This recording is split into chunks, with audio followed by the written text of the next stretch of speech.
Hey everyone, welcome to the Peter Attia Drive. I'm your host, Peter Attia. The drive is a result of my hunger for optimizing performance, health, longevity, critical thinking, along with a few other obsessions along the way. I've spent the last several years working with some of the most successful, top-performing individuals in the world, and this podcast is my attempt to synthesize what I've learned along the way to help you live a higher quality, more fulfilling life. If you enjoy this podcast, you can find more information on today's episode and other topics at peterattiamd.com.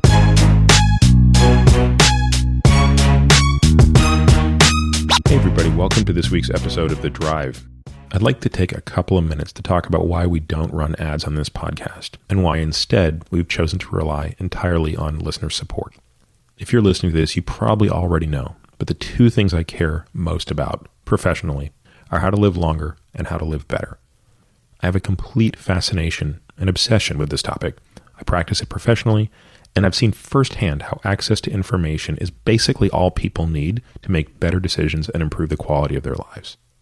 Curating and sharing this knowledge is not easy, and even before starting the podcast, that became clear to me. The sheer volume of material published in this space is overwhelming.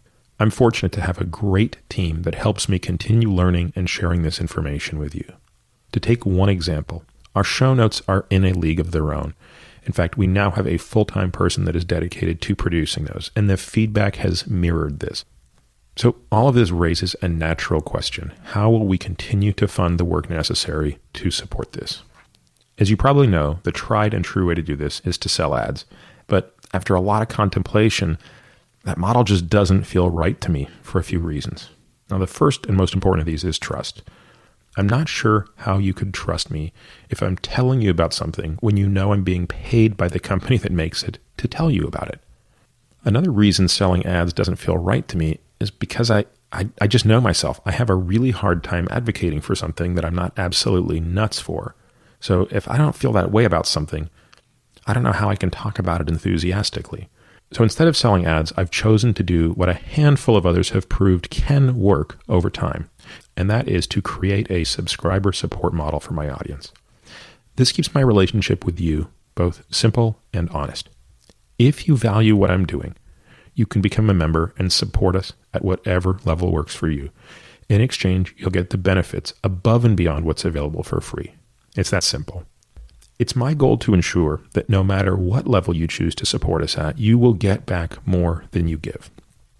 So, for example, members will receive full access to the exclusive show notes, including other things that we plan to build upon. These are useful beyond just the podcast, especially given the technical nature of many of our shows.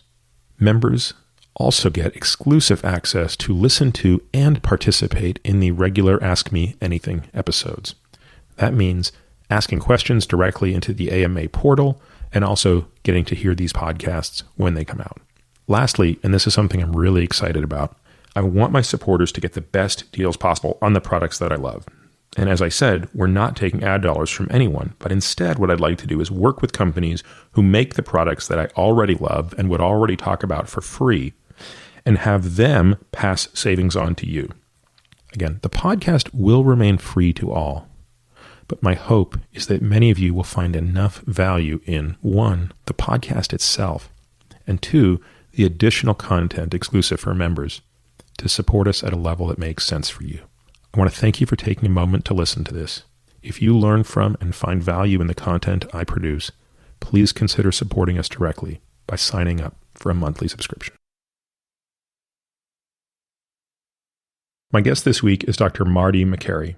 Marty, who's a close personal friend from residency, we overlapped when he was a fellow at Hopkins and I was a resident, is currently a professor of surgical oncology and the chief of the Islet Transplant Center at Johns Hopkins. And while so much of his work and professional accolades come from his surgical career and the work that he does in pancreatic surgery, especially in minimally invasive pancreatic surgery, Marty is one of the pioneering surgeons in doing one of the most complicated operations that's ever done, which is removing the head of the pancreas minimally invasively, meaning laparoscopically, something I can't even fathom because at the time of my training, that wasn't even something that was considered. We actually don't touch on that one bit because there's so many other things that we really wanted to talk about. The other thing that Marty's really known for is being one of the co-creators of the surgical checklist. And this is something that has made its way up to the WHO Safe Surgery, Save Lives Committee. Today, many of you, if you're ever in the hospital, if you're ever having a surgical procedure, will encounter this checklist because it's the thing that makes sure that people don't get operated on the wrong side, which is actually something that happened to me when I was in medical school. And it actually is something Marty wrote about in his first book, which was a New York Times bestseller called Unaccountable. And it's actually that book that became the basis for a very, very popular television show called The Resident, which is based on Marty's work. We touched on that briefly, but most of what we talk about is the material and the content that's featured in his upcoming book, The Price We Pay, which will be available shortly. And this book really takes on Marty's next challenge, because if figuring out a way to do the most complicated pancreatic surgery from a minimally invasive standpoint wasn't enough, and then going after medical errors and trying to figure out a way to fix the system that makes it too easy to commit medical errors, well, if that wasn't enough, Marty's decided the next thing that he's interested in trying to address is the broken healthcare system, which I think anybody listening to this knows in the United States is pretty clear. What I like about Marty is he isn't one of these guys who's trying to put the single silver bullet and blame it all on one thing. Oh, it's all drug prices, or it's all this, or it's all that. What follows is a pretty nuanced discussion that it sometimes makes me really upset. There were times during this interview when I just couldn't believe the stories he was telling. And I think many of you will be equally upset by these things and find it totally unacceptable. But at the same time, when it was all said and done, and as is often the case when these podcasts finish and the mic is off, we keep talking. And I think to myself, oh, I wish we recorded that, because that was probably the most interesting part of the discussion we had. But I actually came away, before Marty left my apartment, I came away realizing there's actually hope here. And I've actually never felt that there was hope for this problem. I truly thought that the U.S. healthcare system is something that will drive itself off a cliff until it bankrupts us, and that is the end of it. And I came away from this discussion thinking, no, there are actual steps that could be taken to fix the structural errors that have allowed people with, in some cases, very good intentions, in some cases, reasonable intentions, and in rare cases, horrible intentions, to basically create the most financially irresponsible system that I think has ever existed in the free market. If you're listening to this and wondering, why does this concern you? I believe it concerns almost anybody, because anybody who's ever received an explanation of benefits that made no sense, anybody who's ever received a medical bill that seemed ridiculous, anybody who's ever known anyone who's been chased down by a collections agency, which sadly the numbers of Americans who experience this is staggering, you'll want to listen to this, because I thought I understood this system well enough that I could coexist with it. I learned so much from Marty about what people can do to protect themselves from this sort of predatory pricing that is, literally gouging the pocketbooks of people. I think if nothing else, you will come away from this episode with a greater sense of empowerment and how you can protect yourself in such situations and protect the people that you care about. I'll share with you just one statistic that breaks my heart. I believe it's 1 in 4, maybe 1 in 5 women who undergo treatment for breast cancer about a year after their treatment is currently being pursued by a collections agency for some sort of ridiculous predatory pricing scheme that resulted from the treatment. To know that a patient now, based on some of the work that Marty has done, have steps that they can take to put an end to that kind of stuff and fight for their rights is just one of the many things in this episode that kind of gave me some comfort. So without further delay, please enjoy my conversation with my good friend, Dr. Marty Makary. Hey, Marty, how are you, man? Great to see you, Peter. I love that I can see you twice in 2 days. It's awesome. Awesome. Proud of you, everything you're doing, helping a lot of people out there. So just really great to see you. Yeah, well, not as many as you. You know, it's funny. Whenever I'm doing a podcast, I'm sort of going over a person's bio. And I've had the luxury of interviewing a number of friends for this podcast. And so I'm thinking to myself yesterday, I don't really need to review Marty's bio. I know Marty, but my team was kind enough to pull the bio together and they sent it to me and I was reading it and I was like, God damn, what happened? How did all of my friends leapfrog 27 steps ahead of me? And I say that without any envy, just complete admiration. I was with Jorge Salazar a few months ago. And it's just another one of those examples of like all these guys that we trained with. Ted Schaefer is the head of urology at Northwestern. Jorge's building the pediatric cardiac surgery program in Houston. I mean, like, when did Marty even become a professor? How did you dude, you are accomplished, man. Hopkins is a special place, just as you've suggested, and I love it just as you loved it there. But I've always had a special affinity for individuals that are highly creative, a little too creative for the mold in medicine. And so you're one of those guys. That's why it's just so great to see you here and be with you. That's a kind way of putting it. There are a lot of things I want to talk about, but among them, of course, is you've got a new book that's coming out really soon. And this is your third book, but really your second on the topic of medicine in a pretty serious way. Let's start with your first book, though, because that was... God, that's almost 10 years old now, isn't it? Yeah, Unaccountable. It's coming on 8 years, yeah. 8 years. What prompted you to write that? And of course, what some people probably don't know is that a show that many people love called The Resident is actually based on that. We'll talk about the show in a minute, but let's talk about the book Unaccountable. Yeah, Unaccountable to me was an opportunity to talk about what we all talk about, but engage the general public in a way that both brings honor to medicine and at the same time warns people that it's important to get a second opinion. It's important to ask certain questions. I've always been amazed, even from my days as a medical student, where I was lucky enough to work with two of the leaders of the field of patient safety, Lucian Leape and David Bates at Harvard. And at that time, they were sort of radicals. They were talking about, hey, not only can you study infectious diseases or cancer, but you can study the science of delivering healthcare, like medical mistakes and how that harms patients. And then you go from that academic concept to surgical residency, where it's like you can debate on a policy level, should we ration care? But like on call in the trauma bay, you're rationing care every minute. It's like, look, on the ground, it's a different world. It's relentless. And they seem completely detached, by the way. Completely. Like there's nothing in residency that, and maybe it's changed, but I'm guessing it hasn't changed that much.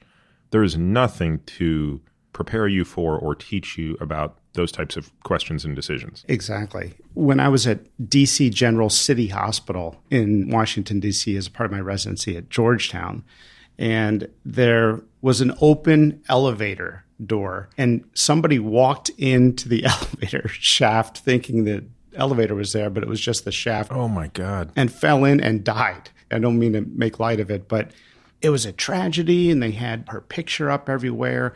And the door remained in the open position with the open shaft for 3 more weeks. Haven't we learned our lesson? What do you mean? They didn't put a barrier There up? was no barrier. There was no cone. There's no do not cross tape or anything. And to me, this was like the ultimate story of how hospitals were not learning from their own mistakes. And 3 weeks later, another person walked into this opened elevator shaft and didn't die, but fell down and hurt themselves. You just think, who is watching out for the whole ship? Who's in charge here? And those sort of experiences, and we see them all the time as residents. You'd see the elevator button wasn't working to the helipad, or the person in the x-ray counter refused to give you x-rays because they had their own little policy that they made up. And you're just like, can't somebody just look at the whole picture? So it made me think about systems, hospital systems, redesigning the delivery of care. And I think all of those questions naturally open up the question of how can we do better? How do we harm people? And the lexicon is tricky, right? Because if you call it a medical mistake, doctors get very, very defensive. And we work so hard to get to where we are. By the way, John Cameron, who people may or may not know, maybe the most famous surgeon in the United States, I spoke with him just before I came here, and he told me, oh, you're going to see Peter Attia. He was the best resident we've ever had at Johns Hopkins. And when you did your time at the NIH in research, he said Steve Rosenberg, who's head of the NIH science surgery side, said Peter was the best researcher we've ever had at the NIH doing his research here. Anyway, we work our tails off in that residency, right? And then to have someone say, oh, you screwed up. It's like, well, wait a minute. It wasn't me. It was the system, or I'm overloaded. And the reality is it is a systems issue. So the lexicon's important. If you call something a medical mistake, then it assumes you're blaming somebody. But if you say the patient experienced medical care gone wrong, it's a more patient term. Now, we have a lexicon in medicine that sterilizes everything. We call things a preventable adverse event. Right? Just kind of washes anybody clean of any responsibility. Right. But it's medical care gone wrong. And in the pricing world, it's the same thing. If you talk about healthcare costs, it's kind of nebulous. But if I told you the price of healthcare has gotten out of control. It's like talking about gas prices versus petroleum futures or something. It hits home. Medicine has a way of creating its own lexicon, and it really has a value system behind it. So one of the things I've tried to do, at least with the platform that I've been given from my surgical career at Hopkins, is say, how can we change the lexicon? How can we look at the systems and the delivery of care? How can we make sure somebody's in charge of the overall ship so the elevator door closes, or somebody, for the love of humanity, put a cone in front of an empty elevator shaft? We laugh at that example, not, as you said, because of the tragedy of what took place, but because of the absurdity of it. But what's really scary is the far less absurd errors that take place. And I knew we were going to be talking about this stuff, and I sort of was trying to think of some of the non-absurd mistakes that I made as a resident. And more importantly, it's the lack of a system in which one could make the mistakes. I think we just didn't know any better. It's only now, I had the luxury of leaving medicine for many years before even coming back to it in a sort of different capacity. So I don't think it was until I fully left that I realized, holy cow, that was the Wild West, man. And we were doing our best. I mean, that was sort of, to me, one of the real beauties of being at Hopkins. In addition to, I chose Hopkins as the place I wanted to go because of John Cameron, who was the chair of surgery, Charlie O, Keith Lillimo. It was basically three people who I had never met before I interviewed there was the reason I wanted to go. Oh, great guys. So you had these three total legends, and then you had this idea if you were going to go to the epicenter of the surgical residency program. William Stewart Halstead creates this program in the late 1800s, and there was this sort of lineage of what was going on. You're in this place that's, in theory, the best place in the world. And yet on day one, I remember the responsibility I was given, and I'm thinking, oh my God, am I good enough to do this? And the other thing that humbled me was the absolute faith that the patients had in us. And it really humbled me, really made me think, they think I'm better than I am. They completely trust me. And how do I balance communicating my own insecurity about even the most trivial thing? I'll give you a silly example. You're pre-oping a patient and you're putting an IV in them, and you're thinking to yourself, I'm not even that good at this yet. This patient is going to potentially get stuck 3 times while I fumble to put an IV in them because the anesthesiologist couldn't be here right now to do it, and I'm sort of filling in. And yet they're stoically sitting there thinking, well, I'm at Johns Hopkins. I think that's the nature of a teaching hospital, so that's part of what we're supposed to be doing. But when it starts to get to the really serious stuff, I think there were many times when certainly I felt like I was out of my lane. You realize you walk into this incredible lineage historically of public trust in the profession. And a patient you meet in the emergency room will trust you to put a knife to their skin within 2 seconds of meeting you, or to tell you secrets they've never told their spouse of 30 years just because you're the doc. And it's this incredible sort of awe-inspiring, wow, they trust me more than I trust myself. I remember trying to put a central line into a difficult patient, at 3 a.m. The patient probably didn't even need the line. You know how we were putting central lines in everybody. I was putting central lines between people in the parking lot practically when I was an intern. You didn't want to have your chief resident walk in and say, why doesn't this patient have a central line, and lose it? So you just put a central line in everybody on the service for fear of getting yelled at. It was just absurd, the things we used to do like that. And I remember one night I tried to put a central line, couldn't get it, and I signed it out to the other resident. And I said, I tried, I couldn't get it. I tried, 5, 6 times. And then he went to do it, and he said, I was able to get it. By the way, I think you tried more than 5 or 6 times. I said, what do you mean? He says, there were 20 introducer holes in the neck area where you went in. And I thought, gosh, the patient was ventilated. They were intubated. I just had no idea how difficult it could be. And the mantra was, you just try again and again until you get something right. That's the surgical mentality. That's sort of the idea, is that you will perfect it. And if it takes 1,000,000 times, it takes 1,000,000 times. Yeah. So what year did you start working on that book? You and I had spoken about some stories that even ended up in the book years before. So obviously the idea had been with you for probably 10 years. But when did you actually kind of put pen to paper and start saying, I'm going to do this thing? I remember telling my dad, who's a hematologist or leukemia lymphoma expert, I remember telling him that I was seeing things in the hospital as a student and as a resident that were just mind-boggling, and I couldn't really grasp with the collision of sociological issues. to see us spend $1 million rescuing a patient only to go out and have them repeat that behavior that brought them in, or a new medication finally get invented in the pharma world and brought to the bedside, but docs just didn't feel like giving it or weren't aware of it. And you thought, wow, the implementation science of medicine is more challenging than the discovery science. And if you can invent Kevlar, but people don't wear it, it's a failure of the delivery or implementation. I thought this is where the opportunity is.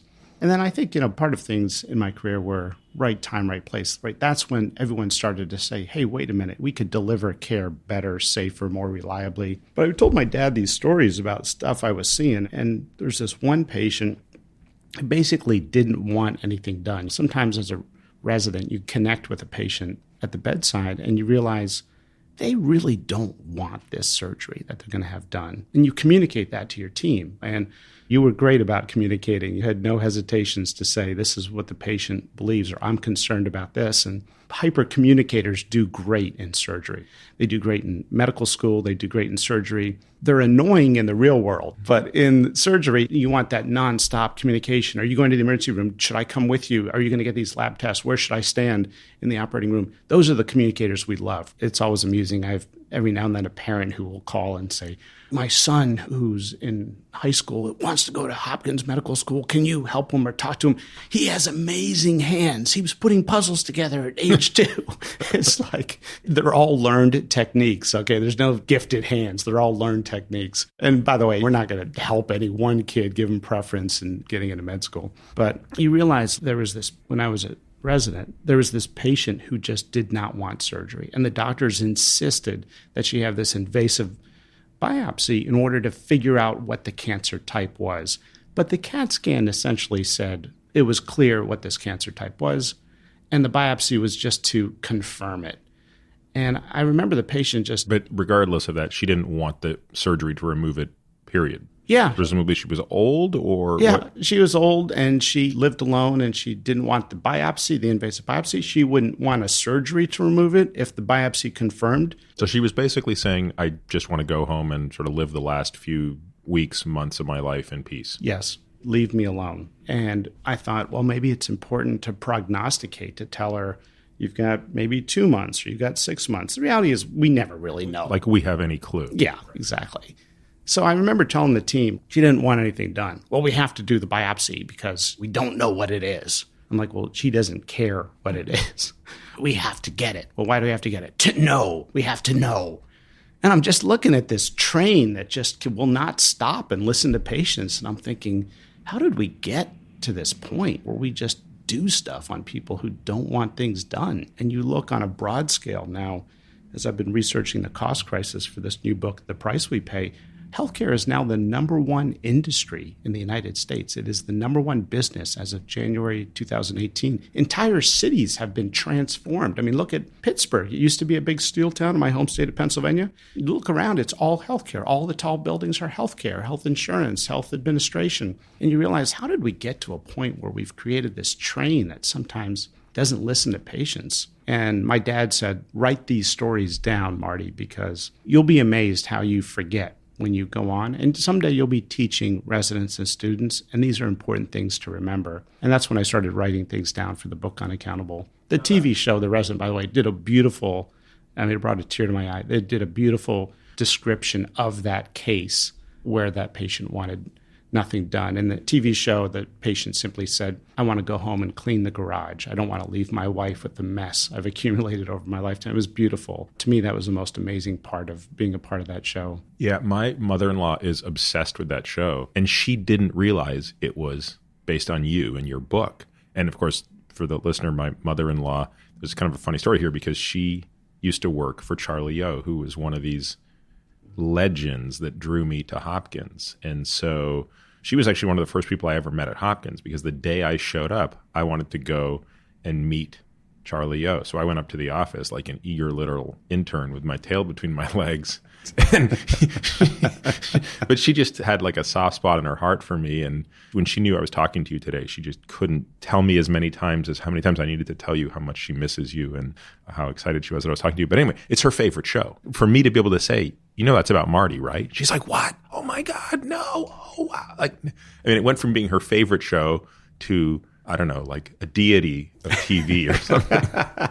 By the way, your mother-in-law, Janet, was wonderful. And one of the reasons why we all loved her so much as a resident was here's a normal, caring person in the Department of Surgery. You can actually talk. They would listen. It wasn't like, suck it up and move on. So here's like a normal, healthy human ombudsman in the middle of Navy SEAL training. And it's like, oh my gosh, she'll hug us. And she had his feelings and she was kind. So we all loved her. But yeah, I try to lay low with the show because there's nothing really good that comes out of associating your name with a show like that when you have no editorial control. And even the first couple episodes, I learned in retrospect there was a low budget. Now the show's crushing it and they spend $4 or $5 million a show. But back then when it was a tight budget, they had, for example, an episode in the early parts where a medical coder was rounding with the doctors in the CT scan room and telling doctors they need to order this test. And it was like, come on, no coders are rounding with us. And then over time and their budget, and they got more people involved, they really beefed it up. And now it's a drama about the business of medicine, the TV show The Resident, whereas previous medical dramas have been about sort of the medical side and medical care. So this is an attempt to really look at the business of medicine. When did you meet Peter Pronovost? Did you know Peter before you got to Hopkins? No, I met him. I met him in the ICU. He's an ICU doctor, as you know. And so I met him in the ICU. And then when you get on faculty at Johns Hopkins, they assign you an official mentor. So he was assigned as my mentor. And we had offices next to each other. And he started talking about, gosh, we're using this checklist in the ICU when we round to make sure we're covering all these points, like what day of antibiotics is this patient on? Let's anticipate where they're going to go after they leave here and how can we make preparations. So that's where I got to know him. Yeah, he was incredible. I always think back to my time at Hopkins as unbelievable. Like I just felt too lucky to be there and I just couldn't believe like everywhere you went, there was this person who was exceptional and arguably the best in the country, if not the world, at what they did. And certainly Peter was no exception. Interesting as an aside, when I decided to leave medicine, a lot of people thought you were making the biggest mistake of your life. Peter was one of the few people, and by the way, the people who said that and felt that way did it out of complete compassion and concern. So nobody was nasty about it. But Peter, he gave me a book by Joseph Campbell and said, read this, I think it will help. And he was the most understanding person about it. He was like, no, Peter, I think you'll be a decent doctor, but if you choose to leave the practice of medicine, I completely support it and proud of you. And I've never forgotten that. Peter was sort of the first person who kind of accepted my decision to leave. We were so torn, by the way, because we had these conversations when we were thinking about leaving it. And I thought, gosh, you're so creative. This place beats creativity out of you, this cookie cutter job. So run with that creativity. But on the other hand, we loved working with you. It was like having a reliable, solid doc to work with is the best part of the job. So Well, the good news is there were so many of those at Hopkins. I mean, I felt like my absence certainly didn't change anything because it was just, honestly, I felt like everybody there we joked about it. It was sort of like what it must have been like to play for the Yankees, right? Everywhere you look, there's like the best person at whatever they were doing. But how much resistance did you get from the field? Because I got to feel like writing that book ruffled some feathers. And again, you do a very good job in Unaccountable of not turning this into a holier-than-thou crusade. You're self-deprecating, but nevertheless, in some ways, it's one of the first times an insider said, with vulnerability, look, we're not perfect here. We're struggling, and we don't have a system that's great. It wasn't some sensational whistleblowing nonsense. It was almost a cry for help. But we come from a culture, and this isn't just Hopkins, I think this is medicine, of a very stiff upper lip. You suck it up and you do it and you're doing the best you can because our intentions are good. I can only recall 2 residents in the entire time I was at Hopkins that were just bad people. And when you think about how many residents would come through that program, that's less than 1%. So there's less than 1% of the residents I saw at Hopkins were just horrible human beings. So we got all these people who are good and they're trying to do the best they can. And there is this veil of secrecy. And you come along and you say, we're not doing good enough. Like we could be doing better. And I'm going to share with the outside world for the first time what this means. So did someone sit you down and say, Marty, shut the hell up? I tried to make it very personal. And like you say, I tried to point out where I've made a mistake in taking care of patients. I tried hard to basically say, look, I'm a human being. We're all human beings. We're going to make human mistakes. Let's not blame the human being. Let's talk about how we minimize those mistakes, how we create safety nets when they do occur, and how we talk openly and honestly about them so that we don't go home with a little PTSD, because it is a horrible feeling when you're involved in those things. But I tried to tell my own story of observing in residency at an affiliate hospital a woman walk into a place that was a branded breast cancer center. And it really wasn't. There was somebody there practicing outdated breast care. They didn't offer all the surgical options. They didn't offer any trials. And I just thought, this is dishonest to the patients. Now, what do you do with that observation? Do you internalize it? I remember telling my dad once about a surgeon who shouldn't have been operating. And we've all seen them. They're everywhere. I mean, most surgeons do the right thing and always try to, and we don't want to create hysteria. But you do see this 5, 10, sometimes 15% of surgeons that should not be operating. And I told another doctor in the hospital about what I witnessed in the operating room and how it was an entirely avoidable and it was a skill issue. And the doctor just kind of put his head down and said, yeah, that's too bad. And I thought, is that how we help each other? Is that how we police ourselves? There's got to be a better system. And at a certain point, you realize, okay, the state medical boards, it's not really a feasible way to help outliers. The departments, they're not always incentivized or driven. Generally, we respect everybody's autonomy. Hospitals are profiting from the individuals. Not that they want anything bad to happen, but they're just not financially aligned to really intervene.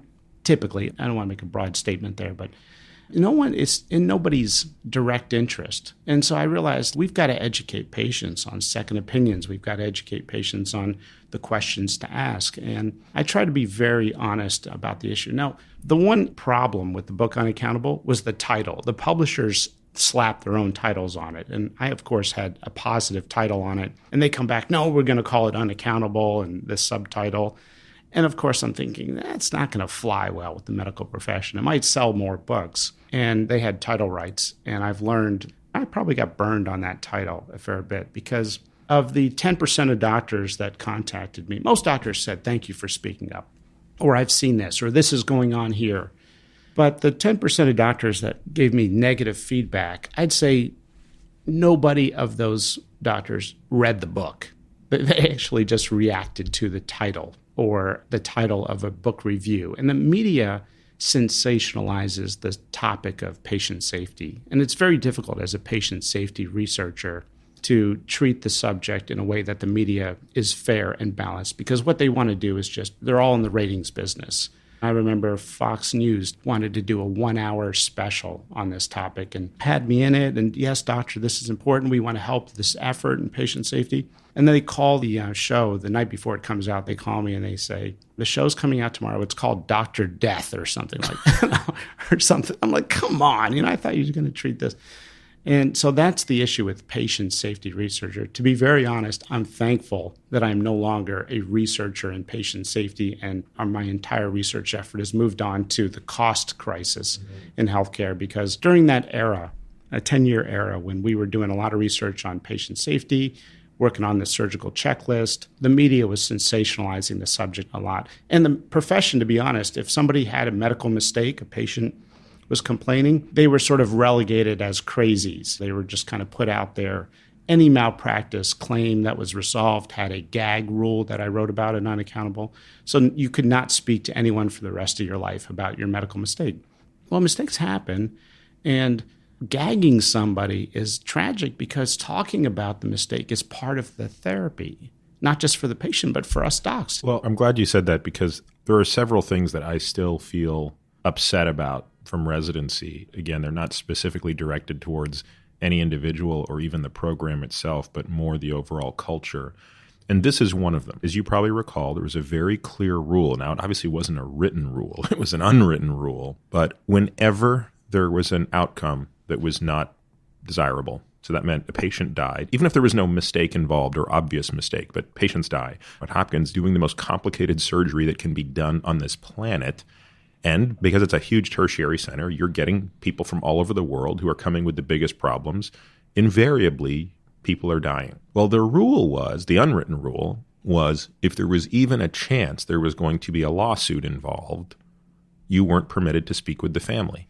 And I remember this very clear one night when I was an intern and I was in the WICU, so one of the ICUs at Hopkins. This patient had been on our service patient had been in a hospital for probably 3 months.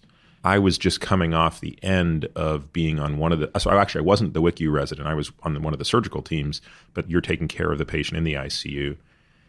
And one night I'm on call, and this is kind of the end. I think the family withdrew support and this patient died. And so I'm filling out the death certificate, and his wife comes up to me, and it's 2 a.m. And she just wants to talk. I mean, she just wants, their kids aren't there yet. They're probably not going to be there till the morning or whatever. So I just talk with her. And again, there's no blaming. This is just she's questioning, oh my God, should we have even done this surgery? The gravity of this is starting to weigh in. It's a typical situation of a patient who was probably in his late 70s who had an aggressive surgery for a cancer. And yeah, maybe in retrospect, it wasn't the right thing to do. Did anybody make a mistake there? No. Even if somebody made a mistake, it's remarkable how patients are forgiving. They just want honesty. They're hungry for honesty. Absolutely. And so I remember kind of the next morning getting spanked a little bit by the chief resident when he found out, you were talking to Mrs. Smith for an hour last night. Like, how dare you? How dare you? Right? Our job at this point is to make sure that if their lawyers call and want the medical records, we get them to them in a timely fashion. We cooperate. And I'm like, what the hell are you talking about? Why is that what we're thinking about at this point? And as myself being a victim of a medical mistake, which you wrote about actually in the book, I was amazed at how well you knew that story. I don't even, it's funny. I remember when you sent me the galley of that, I was like, I can't believe Marty remembers all this stuff, because I have total hippocampal wipeout from residency. I remember there's huge blind spots I have. But I never wanted to sue the surgeon who did this stuff to me, but I was definitely upset about the fact that he wouldn't talk to me. It was surgery gone bad, if you will. I feel like I may have told the story before, but I had a wrong side surgery. When the surgeon operated on the wrong side of my spine, something went wrong. I woke up from the surgery in worse shape than when I went in. And for 3 weeks, he refused to acknowledge anything was wrong. I was seeing him in clinic. He actually called me a pussy and told me to suck it up. He was a horrible human being. There's no question about that. Not because of this. This guy was a horrible human being who happened to do this. But what amazed me was the complete and utter lack of honesty. I mean, and to this day, people say to me, how did you not sue the hospital? And I said, look, maybe it's because I'm Canadian and we're just not litigious people, but it was never about that. This wasn't something $1 was going to solve for me. I just wanted a guy to be able to say, oh my God, Peter, I can't believe in all. And I understand how the mistake happened. It was VIP treatment. That's the problem. So I'm a medical student at Stanford. I've got this huge finding on the MRI. They want to get me right to the OR. It's a Sunday night. We're going to pre-op you first thing in the morning. You're going straight away. Didn't even meet the surgeon. No physical exam. It was a perfect and colossal mistake that was the result of a whole bunch of people trying to do the right thing as quickly as possible. And in all of the hoopla, they got the side wrong. Yeah, it's always the case with VIP care, isn't it? If you're a VIP, do not tell anybody. Yeah, exactly. Do not get VIP care. Do not say you're on the board or have a buddy who's a doc. Just your average Joe walking in and ask all the right questions. Yeah. But you went through, that was a lot. But people are just hungry for honesty. And, unfortunately now, the risk managers of hospitals have dominated the practice of medicine. When things go wrong, they basically create this deny and defend mentality. So you're saying that's gotten even worse? I personally think that hospitals are making too many decisions based on what the risk managers are telling them to do. Because from a risk management standpoint, legally, and this is with any corporation, it's not just medical, you want to basically shut off communication, deny and defend, hold your party line, and fight it in court and in the settlement process and depositions. But in medicine, people want honesty. They're forgiving, and they want to understand what happened. And it's remarkable. I had a patient once who said the surgeon wasn't able to do this in the surgery, and they sent the patient here to Hopkins. And I said, well, yeah, I'm sorry you went through that. Yeah, us too. But our surgeon did his best, and he offered for us to come here initially to Hopkins. And we said, no, we'd really want to stay here in North Carolina. We'd like you to go ahead if you feel comfortable. And there was so much honesty, you realized people don't really sue because things go bad, they sue because things go bad and there's no honesty and transparency. Well, and I think there are data to support that, because I remember in residency getting kind of annoyed by this situation of when bad things happen, you're not allowed to talk to the family. And I remember pulling out this was soft research, but the takeaway seemed very clear to me, which was lawsuits happen when communication breaks down, independent of the severity of the outcome. So you can have lawsuits over bad communication when the outcome was not really that bad. You order the wrong diagnostic test on a patient, for example. They're not hurt from it. They were exposed to maybe more radiation than they should have been, and that's bad. But that's different than you operated on the wrong carotid artery. But it seemed that the lawsuits, the severity of any sort of litigious behavior, was much more proportionate to everything that happened after the breach. Absolutely. I mean, again, that was my very kludgy takeaway 15, 20 years ago. Is that still, did the data bear that out? Yeah, well, the studies show that satisfaction of the patient is the bigger driver rather than the actual event. So if the patient is extremely satisfied, the risk of a lawsuit is low. And that's why I tell docs, when something goes wrong, reach out to the patient immediately and disclose. I had a patient where I ordered a CAT scan and they shouldn't have had a CAT scan. I remember you told the story once, and this patient didn't like you in the first place. The patient was already pissed at me. The patient had a pancreatic leak, which is 20-30% of all pancreatic surgery. They struggle with a leak that keeps them in the hospital longer. They feel sick afterwards. And I basically went to this patient thinking, gosh, this guy's going to sue me. He had a similar name to another patient. And when I talked to the resident, who then talked to the clerk at the nurse's station, something broke down. I might have not been clear. I might have said the wrong name. I don't remember. I was busy. The resident might have passed the wrong name. The clerk may have entered the wrong name. Who knows? We're not going to have an investigation. But I went to the patient and I said, look, I made a mistake here. Something went wrong. I take responsibility. You shouldn't have had that CAT scan. It was not intended for you. It was intended for another patient on this floor. I mean, this is the stuff risk managers just vomit when they're hearing right. This. They're like, shut up. Come up with an excuse. Because it's plausible that you would do a CT scan on a patient with a pancreatic leak. Right. You could have easily gone in there and said, Mr. Smith, I just wanted to be doubly sure that the leak was contained. Yeah. So the guy looked at me and I said, I'm happy to get the results right now. As soon as I found out about it, I came up here to tell you. I'm happy to go down and get the results right now. I haven't seen the results yet, and share them with you, and we can just see what the CAT scan showed. Well, this guy, he already had sort of an angry look on his face. He was already upset. I think idealistic expectations of how his recovery should have gone. And he looked at me, and this guy put a big smile on his face, and he said, Doc, thank you for coming up here and explaining this to me. I really appreciate your honesty about it. That guy never sued me.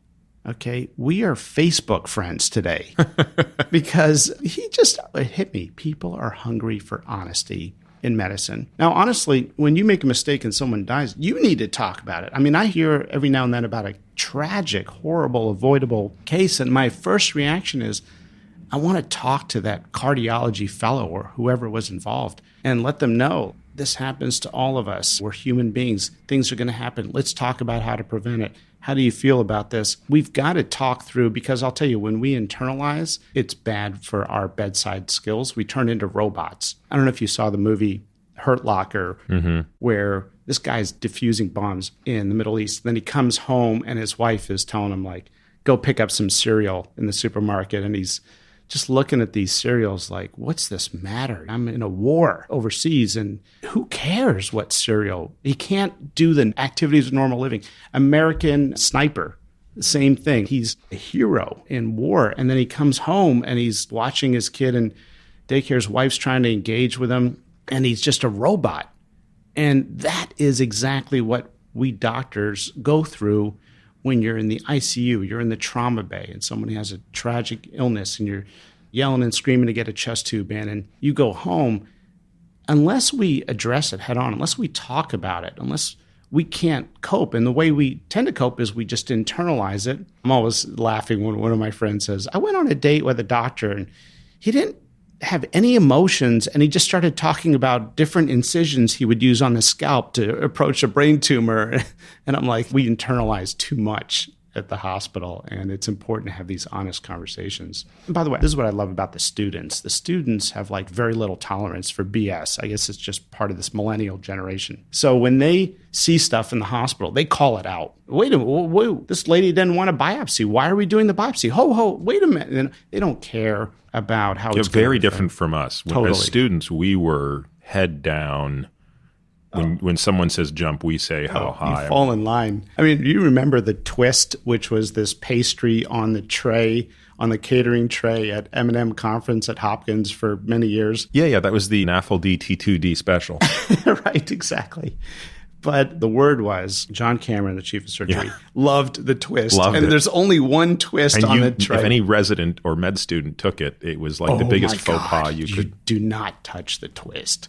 And they would literally orient you like, here's how you call the blood bank, here's where you send the labs in, and don't touch the twist at M&M conference, like part of the 4 things they tell you when they start orient the students. And I heard one day, I wasn't there, but I heard one day they found a student who showed up early for conference and he was halfway through the twist.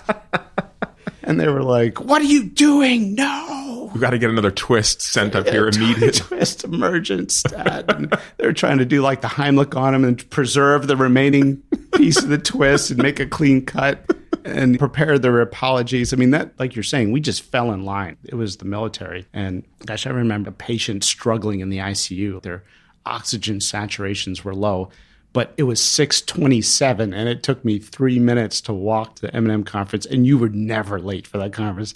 And I'm literally like, nurse, can you just manage? I have to go. This is absurd. This patient's struggling in the ICU with this incredible, I've never seen anyone show up late to that conference in my 16 years of conference at Hopkins. And it's just amazing, this militaristic. And the reality is we should be at the bed, whatever the patients need, we should be there for them. But there's this culture, and it's changing. So I love the students. The students are the most exciting part of the job.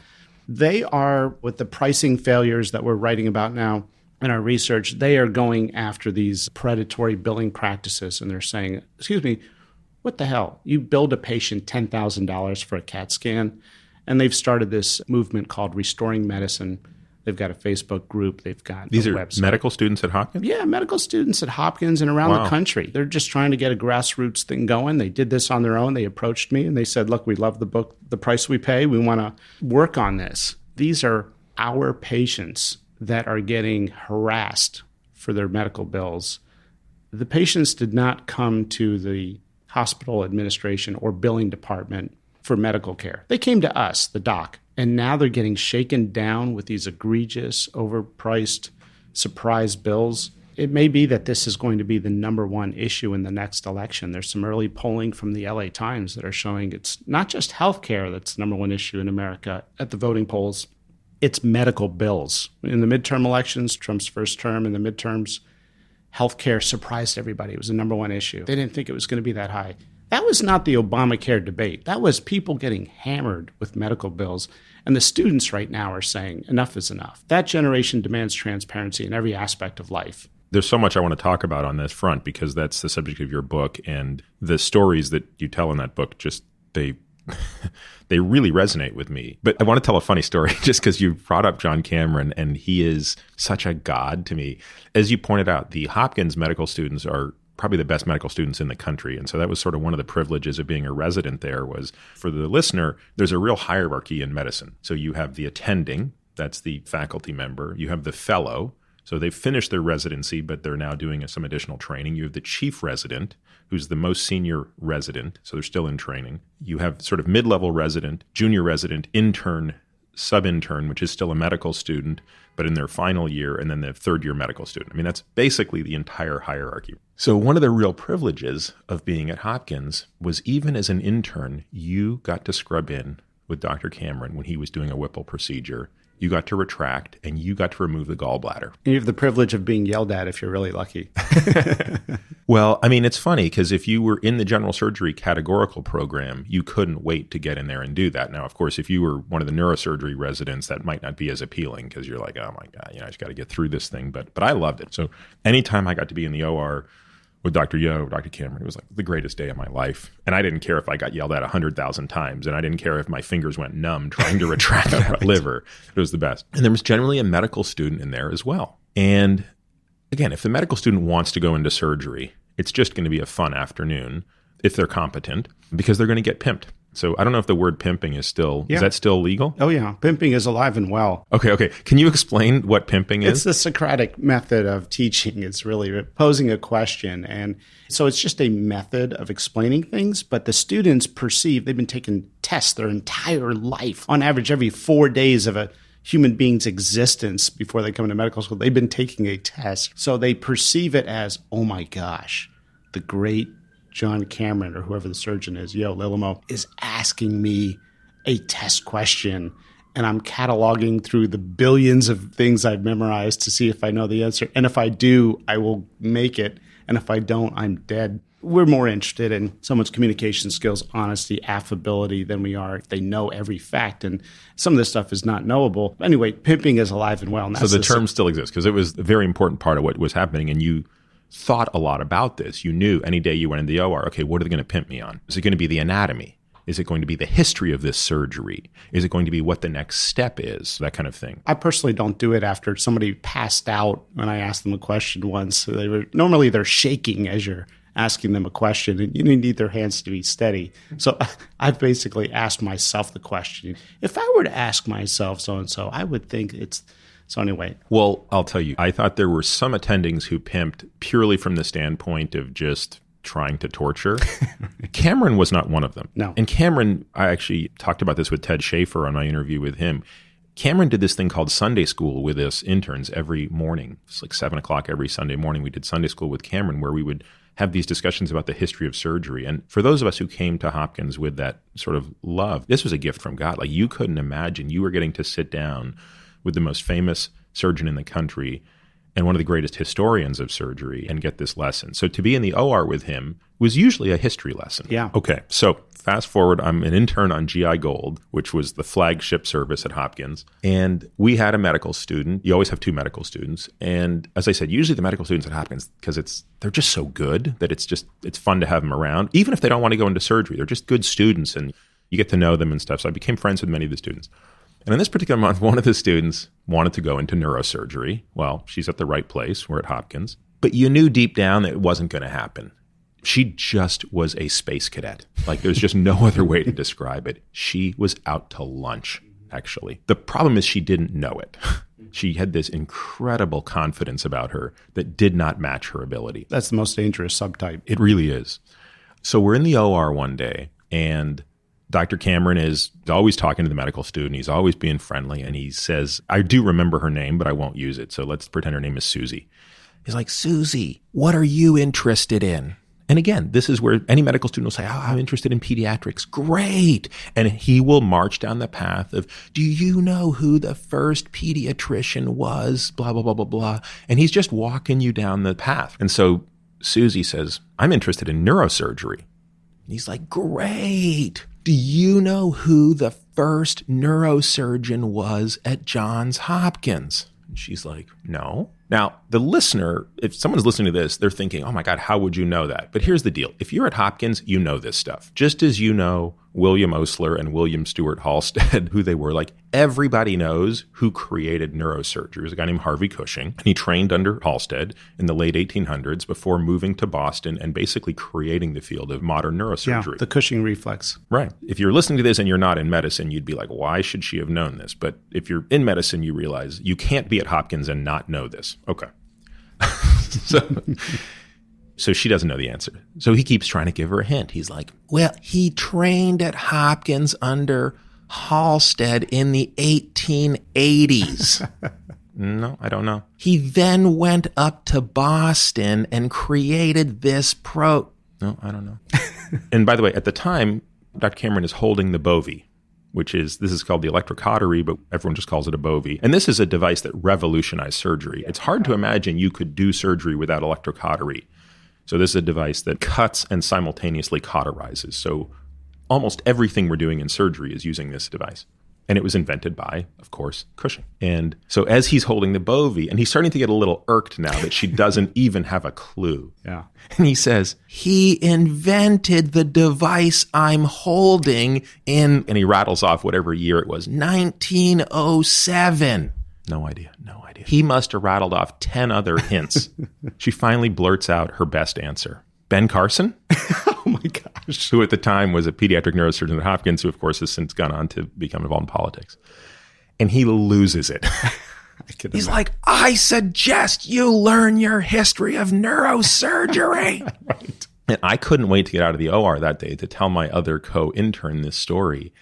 And this is how deprived you are of any sense of whatever. We thought this was so funny that we spent the next few months referring to Ben Carson as Benjamin Beauvoyer du Carson, because we came up with this idea that Ben Carson had actually invented the bovie, and that's why it took his name, but we had to come up with this whole French twist to make Beauvoyer. So 20 of the residents at Hopkins heard this story, and we were all going on about how Benjamin Beauvoyer du Carson created the bovie, and it wasn't Cushing and all of this other stuff. And to me, that's just an example. Like, I don't even know why I told that story, other than it just, you're so sleep deprived. You're so giddy. You're under so much stress that you have to latch onto the dumbest thing as something that's funny. Yeah, absolutely. And it's like whatever it takes to appease the higher ups. The sort of deep sarcasm, I've been the subject of it many times with Dr. Cameron. I have a very good, strong, complicated relationship with the man. He's my senior partner. We've shared a secretary and a practice now for my entire career since I was a fellow under him. And he's both my best friend. I play golf with him maybe every other week. We're great friends. We've done vacations together. The man's 82 years old and a legend in the field. And at the same time, he's my greatest adversary in some of the innovation I've been trying to do at Hopkins, mainly introduce minimally invasive pancreatic surgery. Now, he's been very supportive at times. At other times, he'll look at me with this suspicion of, are you using those toys again? Heaven forbid we have a single complication. Even though the baseline complication rate from pancreas surgery is 20%, it's unavoidable if you do a fair amount. If I have one complication and did you use those sticks and toys and cameras? Yes, Dr. Cameron, we use the minimally invasive to have less surgical stress on the patient's physiology and nearly eliminate the risk of a wound infection and other complications. And he will say, well, next time you might as well just take that patient and roll them into an empty elevator shaft, Or he'll call you an assassin, or what was the other one he used to say? Marty, M&M conference, sometimes I wonder, whose team are you on, the patients or the cancers? And we'd be like, no, Dr. Cameron, the gas does not spread the cancer, inflating the CO2 gas. And that was an old criticism that I've answered thousands of questions about. I heard the gas spreads the cancer. No, that's not true. It's like lunar eclipse can spread the cancer. I do want to go back to something else you said. We sort of glossed over it, but before we get onto the sort of price stuff, it's so frustrating to me. Two things. One is, you're absolutely correct, and I've never really thought of it as explicitly as you've described it, but the idea that the doctors, nurses, and healthcare providers who are involved in seeing bad outcomes, it's a form of PTSD. Now, it's absolutely not as severe as a person whose job it is to defuse roadside bombs. And I don't think that anything we would ever see in the hospital on our worst day comes close to what you're going to see in the battlefield. But it is still PTSD. Yeah, and you bring it home. And I think of all of the weird rituals I used to have. And I maybe told this story once, but we saw a lot of gunshot wounds. And sometimes the patients die in the field, so you never see them. And then sometimes they come in and you get to do these heroic things and you save them. But there's a subset who die in the trauma bay. There's quite a few of them. And I don't know why, but I couldn't sort of let that go. And I remember distinctly one case of this guy who looked like he was about 25, single gunshot wound to the head, but he must have had some vital signs in the field. So he was still brought in the trauma bay, and I might have actually been the intern at this point. I don't think I was the Halstead chief. So we're doing the few things that we can do to basically try to at least see if he has some vital signs so we can do something. But very quickly, it's clear that nothing's going to happen. So we don't even bother to call neurosurgery. I think at this point, he's just declared dead. And at this point, everybody just has to sort of leave the trauma bay quickly so that the cleaning staff can come in, body can be put into a bag, get all the blood off the floor, open the trauma bay up for the next one. And his wallet is on the floor. And nobody else is in there except one of the nurses. And I pick up the wallet and I open it up and there's his driver's license. And I look at the picture and you can see what he looks like when he doesn't have a gunshot wound in his head. Looks good, I bet. Yeah. And there's a picture of a girl in his wallet and she looks like she's about 3 years old. And I'm guessing it's his daughter. And I'm thinking to myself, I realize this guy is involved in something to do with drugs because 95% of the trauma we saw was drug related. And it's so easy to just dismiss that as, well, yeah, that's what's going to happen. If you're going to sell and buy drugs in the streets of Baltimore, you're going to get shot once in a while. And I have no attachment to this. But I looked at that. I look over at him and his brain is coming out of the side of his head. And that's unfortunately just the reality of what a gunshot wound to the head looks like. And I'm looking at this picture and I'm just torn up by it because I'm thinking, this is one more kid that doesn't have a dad. Whatever this guy did, he didn't deserve this. Whether he stole something or didn't pay somebody or whatever he did, this was too extreme a punishment. But then I also realized, like, whoever did this to him is also in the same situation. This is just one horrible situation. And it just killed me. It's hard to explain how upset I was about this. But I also realized you have about 10 seconds to get your stuff together and get on to the next one because you're going to get paged again and again and again. And oh, by the way, you've got 7 other things you didn't do yet on your list today that you have to go and do. And you got to go track down those blood culture results. There just wasn't a moment to stop and do this. And I thought to myself, we saw so much trauma. And I don't mean just trauma literally as in trauma, but I mean things that are traumatic to a human. And yet I don't once remember there being a discussion about that and how one should deal with that. And I do think that so much of the burnout that we see, and my friend Z-Dog, who I know you've met briefly, but hilarious. Yeah, you guys should spend a lot of time together. He's spoken about this so eloquently, but this idea of physician burnout, he calls it sort of mortal wounding. And I think he's right. This isn't, I'm tired of my job. It's, I don't know how to internalize what I'm seeing. And we're just, I don't think as a society, whether it be in the military or in medicine or in any field, we're just not, I don't know, we're not coached, we're not encouraged, we're not taught how to share that. I mean, it would never make sense to me to talk with anybody else about that, including my peers, because why would I bother you with that story? Because you got 10 of the same story. And you never think that, well, maybe there's value in talking about that. And by the way, acknowledging how much it tears you up. Yeah. And it's exhausting to allow your emotions to go there and think about that patient's daughter and what's happening with the family. And should I reach out to a family member? You know, there's a nurse saying at the nurse's station, we have the family on the line. And you're thinking, I don't want to take that call because it's emotionally exhausting and you're already exhausted. You haven't slept for the love of humanity in 36 hours. You got to prepare for the next one. So as a coping mechanism, by default, without any outside instruction, a human being in that situation will naturally turn into a robot. You just become androgynous. You do not express any emotions. You basically say, this is part of the job and I've got to move on. But what happens is it changes who we are. And you see these incredibly bright young people interview for med school. The sort of kid in college that says, when everyone's talking about their careers, I'm kind of thinking about med school. They're different from their peers, right? There's this intense sense of compassion, a desire to apply science to help people. It's a compassion-driven profession. The sort of person in high school says, I'm thinking about nursing. They're different from their peers. We're all driven to medicine because of a sense of compassion. And then you take these students when they interview for medical school at Johns Hopkins, and we ask them the standard question everybody gets asked in every medical school interview, why do you want to be a doctor? Because I really want to help people. And 90% of people will say they want to go into medicine to become a missionary doctor or to help the poor or underserved in some capacity, if not full-time, as part of their job, as a part-time co-career. I didn't realize it was that high. 90% of people starting out have some desire to serve underserved, underprivileged people in some capacity. Exactly. They're not coming in saying, I want to be an orthopedic knee surgeon. And we need good orthopedic knee surgeons, but they come in. Which you can still do in an underserved capacity. It was basically less than 10% of people have a very clear sense in their mind that they want to do the most elite or whatever thing. And yeah, they're coming in open-minded. They want to do some good. I mean, especially nowadays, the millennials are coming in with this social justice mentality. I mean, when you interviewed for med school, I said it. Let me ask you, how did you answer that question? Did you have... I don't know that I was asked that explicitly. When I went to medical school, I wanted to be a pediatric oncologist, and I had been sort of very moved by an experience that I had seen of a child dying of leukemia, whose name I still remember when I was in college. It's funny. It's a funny story, actually.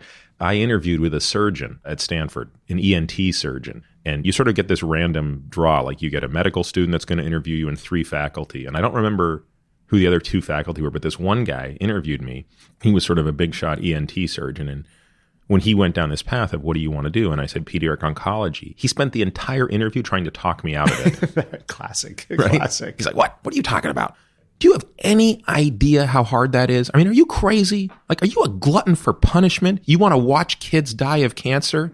Let me tell you something, kid. You do not want to do that, all right? You want to be a surgeon. You want to, and he just rattled off all these other things you would do, but you do not, under any circumstance, want to go into pediatric oncology. And I was like, okay, all right, okay, I got it. It's impressive. I mean, first of all, that is probably the most admirable area of medicine people can go into. I think pediatrics and psychiatry are probably the most impressive and honorable subfields of medicine people go into.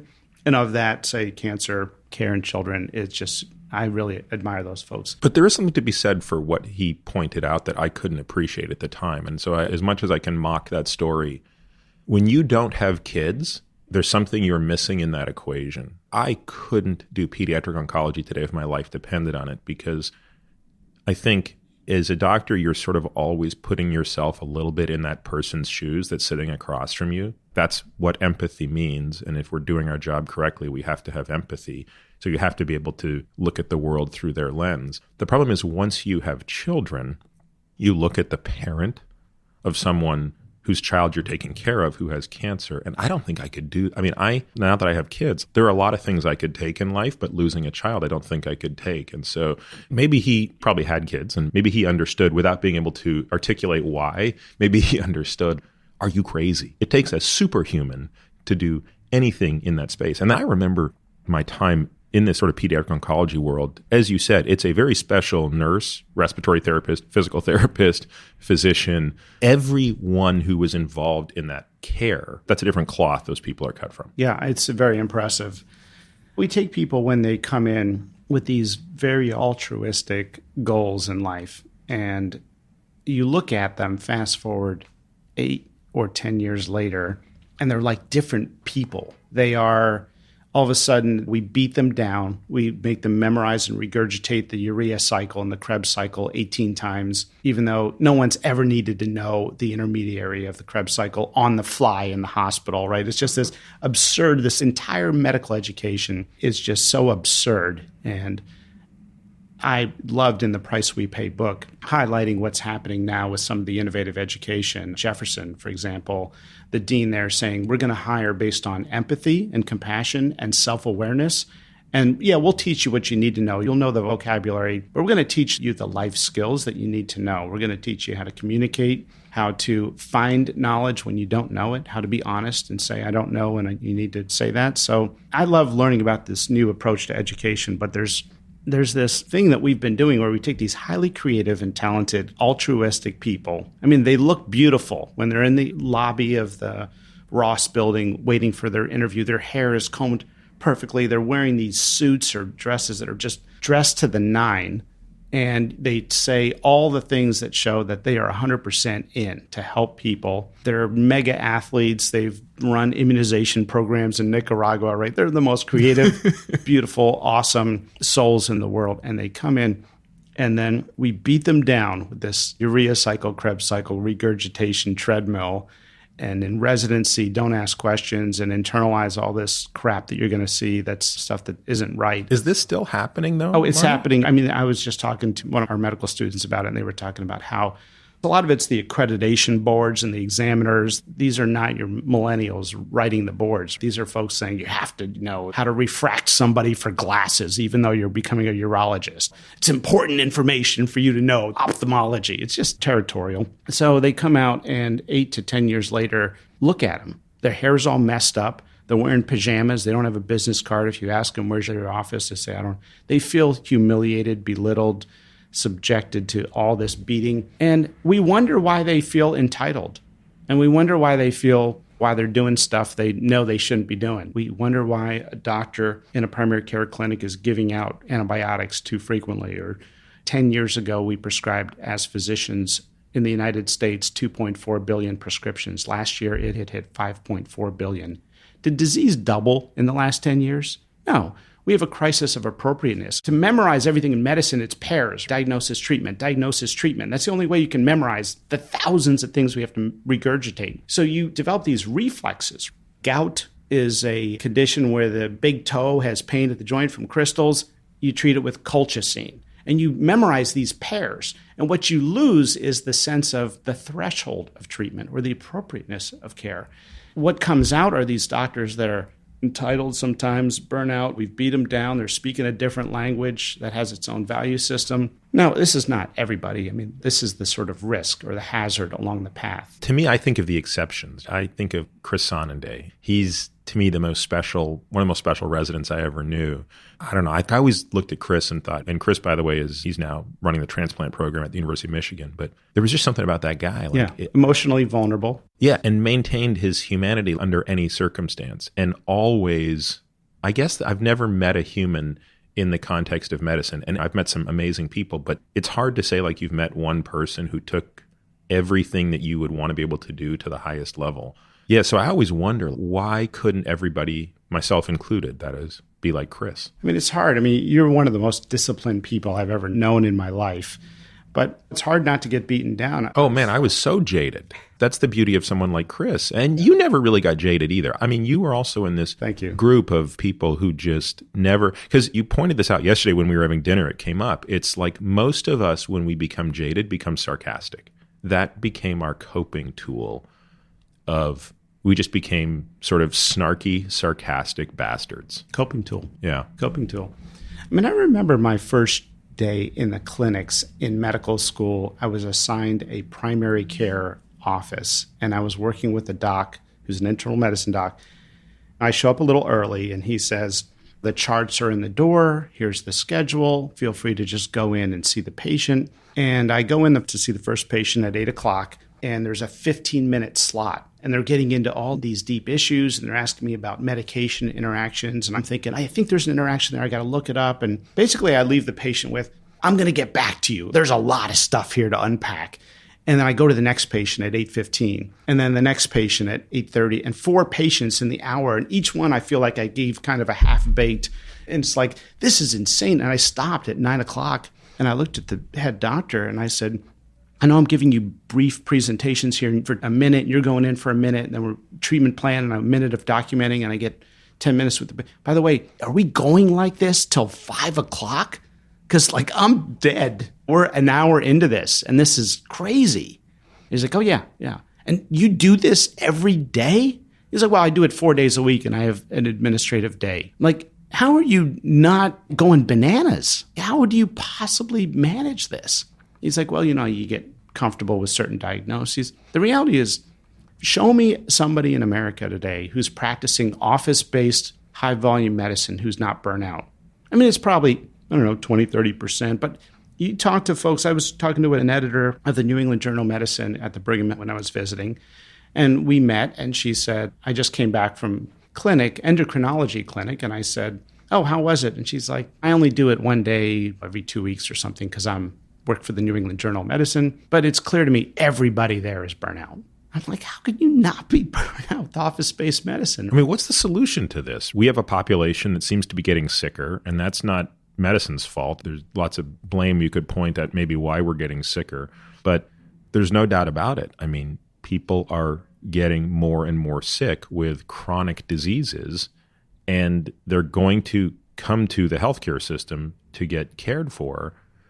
Again, I don't have the insight you do into what those volumes look like and to how many of those patients are being treated as outpatients and things like that. But how do we take care of people? How is there enough time in the day to have enough doctors to take care of these folks? Because what you described sounds horrible. Like, I can't imagine if I only had 15 minutes to see a patient. Like, I get angry at my office staff if they give me less than 2-hour blocks between patients. Like, once in a while, they'll stack them 1 hour apart and I'll get upset. I'll be like, guys, are you joking? We have to spend the first 30 minutes just catching up before we even talk about the labs. Yeah. So what you're describing seems so foreign to me. But at the same time, I'm empathetic because I realize that's the nature of patient volume. So how does one fix this? By the way, it's horrible on both ends. Patients don't like it either.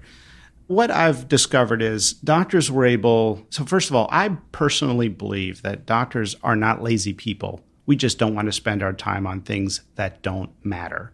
And there's an incredible amount of shit that's just been thrown at doctors in the last several years that has nothing to do with patient care. And I know you've talked about some of that in some of your other episodes. But the most exciting thing, and I'll tell you, when writing about these issues, be it medical education or pricing failures or overtreatment or primary care, in the book, The Price We Pay, one thing I wanted to do is balance every problem with a solution or exciting disruptor. Because right now, I am so optimistic and up on the future of healthcare.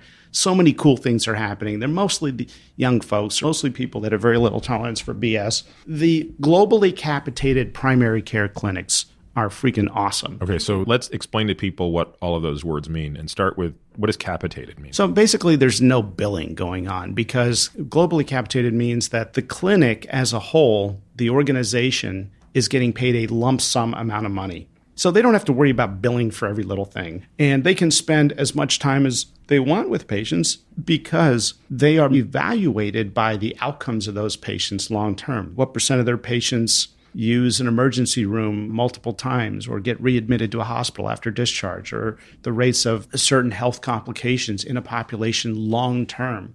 There's an exciting one in Florida called Chen Med, and the Chen family is an incredible group of doctors, a father and 2 sons, both of whom are primary care physicians. And they have made a deal with insurance and employers where they've said, look, pay us a lump sum for the entire journey of care of your beneficiaries, your population, your employees, and we will assume the downstream risk. And if you do enough, if you have enough patients, you can assume that risk. So if your patient goes on to surgery, it's sort of counted, that money is sort of counted against the amount that you've been allocated for that patient. So what it's done is it's created this incredible incentive because the primary care physician assumes and takes the downstream financial burden of the care. It creates this incredible alignment of incentives long-term to do what's in the best interest of the patient. And docs know what's in the best interest of their patient. It's exactly what you're doing. It's spending time. It's being able to go to the home or send somebody to the home. And they hire these patient navigators. At least Iora does this. And the navigators will visit the home to figure out why aren't they taking their medications, or what's in their refrigerator, or what do they want to talk about, or what's their activity challenge here. But this is different. The only example that people would think of today on a massive scale of capitation would be Kaiser Permanente, if you're on the West Coast. Is there any other large capitated system in the country? I'm a big fan of Oak Street, Iora, Chen Med. There's the Magento clinics. These are smaller. They're probably doing much more than what one of these huge cap systems are doing, right? Exactly. Is there a critical mass at which, from an actuarial standpoint, to manage risk, you have to have a certain number of patients in a pool to justify what, for example, the Chen family are doing? Because if I'm putting my sort of risk mitigation hat on, that's a dangerous proposition for the physician. They could get wiped out. If you have a small enough pool, one bad outcome, which can be entirely out of your hands, patients walking down the street, they get hit by a car, or patient gets cancer. I mean, this is going to happen despite all of your best efforts in prevention. If that counts against your cap, you're done. So what's the number? Do you need like 1,000 patients at a minimum to be able to? 500 has been the number that's been floated out there in the actuarial science for when it's worthwhile to self-fund a population. So in other words, if you're Apple and you've got giant cash reserves, why do you need insurance? I mean, you can just process the bills yourself. With a 3% overhead, you hire like a bill claims processing company. So right now, Apple, I don't know who their ASO is, but Apple goes to Blue Shield and says, we're going to pay you X dollars to administratively manage, but we manage the risk. Yes. We hold the risk. We are paying for the cost. And what does that work out to? Maybe you don't know Apple's numbers, but if you pick a company that for whom you know the data, what is the cost per life that is typically paid for by a large employer in the United States today? Average, it might be $7,000. And with there being a financial benefit to self-funding, or what we call self-insuring, it's usually just below that once you self-fund. So at the point of 500 employees or more, the vast majority of businesses in the United States have recently moved to self-funding. Wait a second. This seems crazy.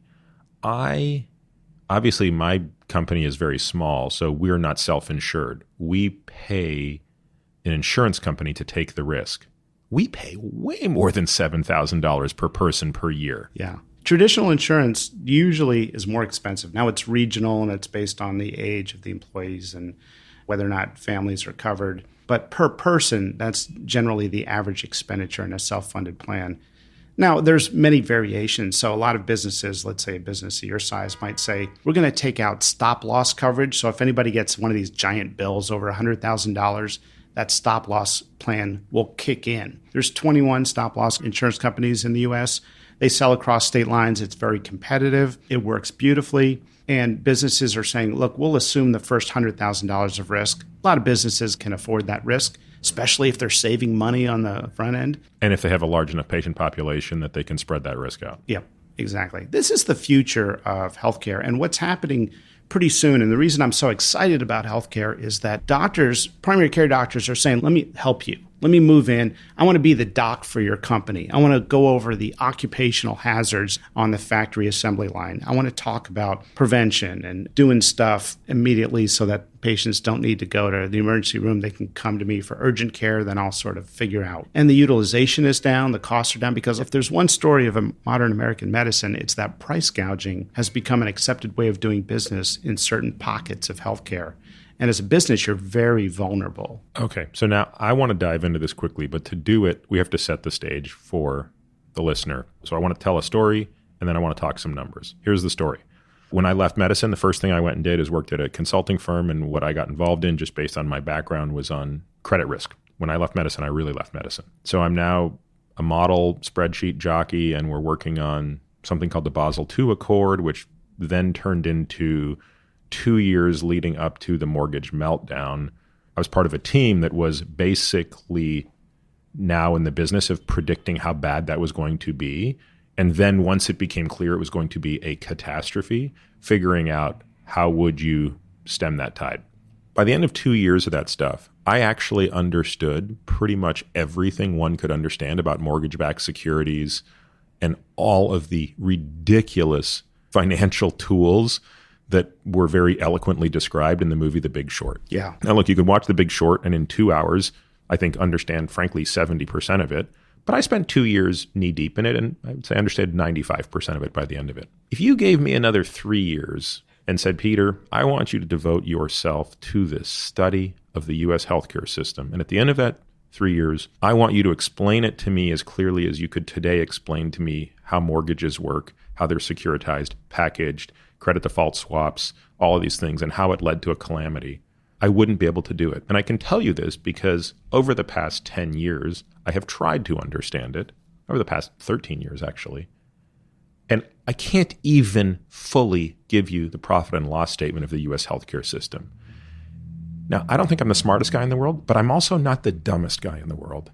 And that drives me bananas, that all I see is a black box for which over $3 trillion goes in and $3 trillion gets pulled out. I don't understand how we can fix something when most people can't even wrap their heads around what's happening. It's incredibly frustrating, especially when you master a certain domain of medicine, to be able to have no understanding about this gigantic industry that you're in the midst of. People came up to doctors all the time during the health reform debates and said, what do you think? And the reality is, have we ever really talked about how we finance health insurance or whether or not doctor pay gets pulled out of nursing home payment allocations?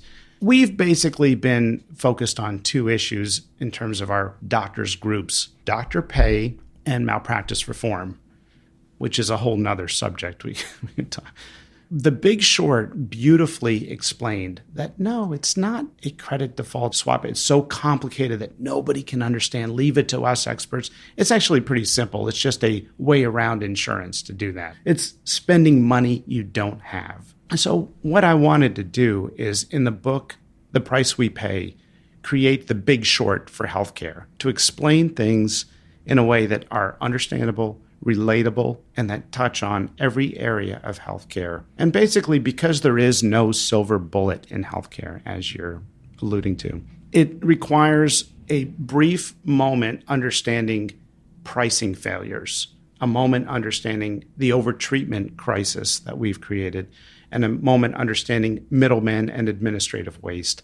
And if we can tackle each of those subjects in one book in a way that people can walk away and say, oh, now I understand how a PBM or a pharmacy benefit manager works. I try to give an example explaining it like somebody selling Girl Scout cookies and how the money flows. All right, so use that example, because PBMs, it took me 2 years to understand what a PBM did. Again, I might not be the sharpest tool in the shed. No. It annoys me that it took me 2 years to actually understand how PBMs worked. So explain it using this Girl Scout example. So let's say that a mom comes to your business and says, I'd like to be the exclusive seller and provider of Girl Scout cookies to your employees. You say, okay, that sounds good. I don't really know what Girl Scout cookies cost, but yeah, I'd like the idea of all my employees having Girl Scout cookies. So this mom then brings in a bunch of kids who sell Girl Scout cookies to the employees, and the employees walk up and say, oh, how much is a box? Well, which company do you work for? I work for this company. Okay, then you just have to pay $3. Oh, because this mom sells Girl Scout cookies to many companies. She's the exclusive provider of Girl Scout cookies to more than one company? Yeah, but that's not why it costs $3. It costs $3 because that's just the copay of what the employee is paying for the box. The mom then charges the employer $50 per box as the benefit. The employer is saying, oh, great, thank you for providing Girl Scout cookies to my employees. You have $50 a box. I don't really know what they go for. Well, they go for $5. Sometimes in the real pharmacy benefit world, the employer is paying $6 a box of Girl Scout cookies, which covers the entire cost and some profit. And then they're still billing the employer $40. Now, you would think the employers would say, this is complete bullshit. I know what you're up to. I know those boxes are $5 a box. You're gouging me. Screw this. I'm going to get another pharmacy benefit manager. I believe in competition. I want to put it out for bid. The problem is employers cannot understand the names of the drugs and the generic substitutes and the biosimilars and the bioequivalents and the different dosing schedules and the different frequencies. So they literally get a report at the end of a year with, let's say you have 1,000 employees of, 4,000 medications that you paid for as a self-funded or self-insured business. Right, which is different from saying there's chocolate chip, there's Oreo cream, there's vanilla mint, or I'm making up. With cookies, it's easier because there's only like 10 flavors. Right, you can understand the market value. When you're doing it with medications, there are so many games, it's so hard to understand. I've talked to employers when doing the research for The Price We Pay that they get these reports and they're like, I don't know what the hell I'm spending money on. I can't understand this. And the brokers or the PBMs say, look, you're getting bulk discounts. Okay, you're getting a 15% discount. And the employers, they look at these shiny objects and think, okay, well, I guess. And then there are all sorts of money games that they added on. Now, providing pharmacy benefits is a valuable service. And I believe businesses should make a profit. So they should make a profit for the service. But what they've done is played a massive shell game with things that nobody can understand.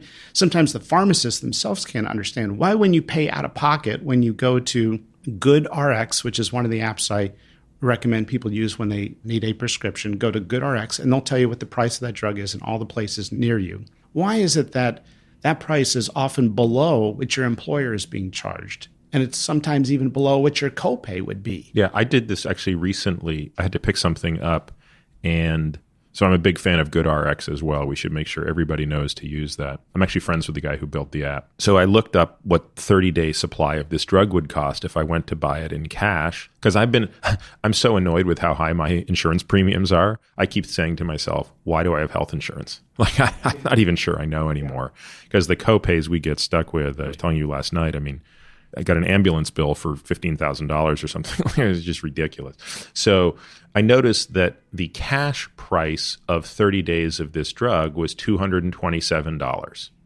That was fine. So I went to the pharmacy and I'd already paid for it with my insurance. So my copay was $30. But when I looked at the slip, I saw that my insurance company was charged almost $1,000. So there's a bit of a disconnect here. My insurance company, who's charging me a premium to take care of my family that is, I think, beyond absurd, is getting gouged. They just paid $970 for something that if I didn't have insurance, I would have paid $200 for.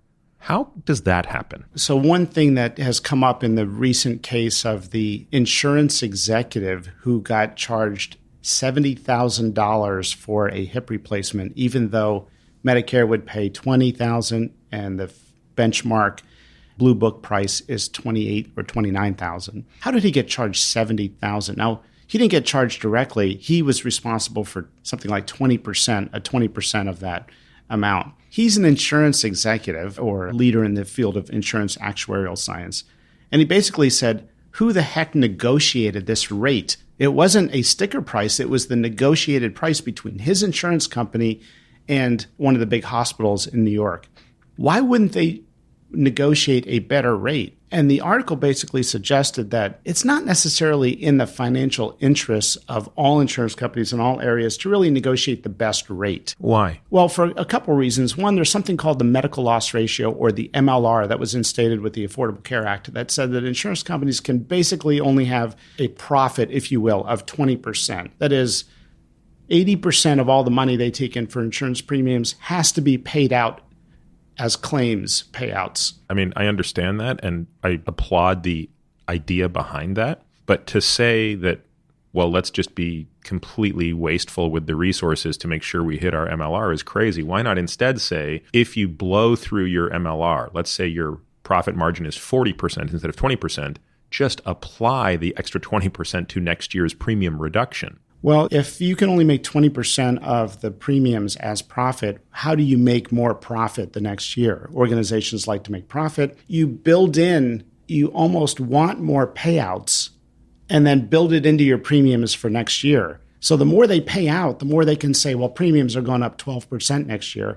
That gives them more money. I see. So you're saying they want to drive revenue as high as possible because they're only allowed to keep 20% of gross. Exactly. The higher the gross, the higher the profit. Yeah. Now, I don't think I know a lot of insurance executives. I don't think they're diabolical people. I have really asked, how intentional is this, or passive is it? And I've heard it's mixed. Some insurance markets are very competitive, but this was in New York City, one of the big hospitals charging $70,000. So the insurance companies may not be your fiduciary, your independent.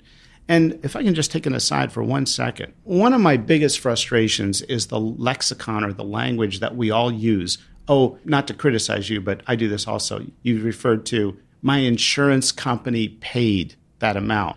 Well, actually, you paid that amount in your insurance premiums. Oh, my employer paid the rest. Well, guess what? That's from the same pool of money of wages and benefits that you would otherwise get a raise from. So this lexicon of, the government paid. Well, we're paying, a 7.5% Medicare excise tax on your end. And then if you're self-employed, double that. You're paying 15% Medicare excise tax because otherwise the employer is paying. Well, you're paying. It's the same pool. Oh, the government paid. Oh, Medicare paid. Oh, the insurance company paid. Oh, my employer paid. No. You pay. The joke is on us, right? You've paid in so many different ways. People say that healthcare is now 18% of the GDP, and it may be as high as 16% of our federal expenditure, all of our tax dollars. In Massachusetts, guess what percent of all the state dollars go towards healthcare? 43%. I was going to guess 25. 43%. I just met with one of the recent legislators in Florida who's now in D.C.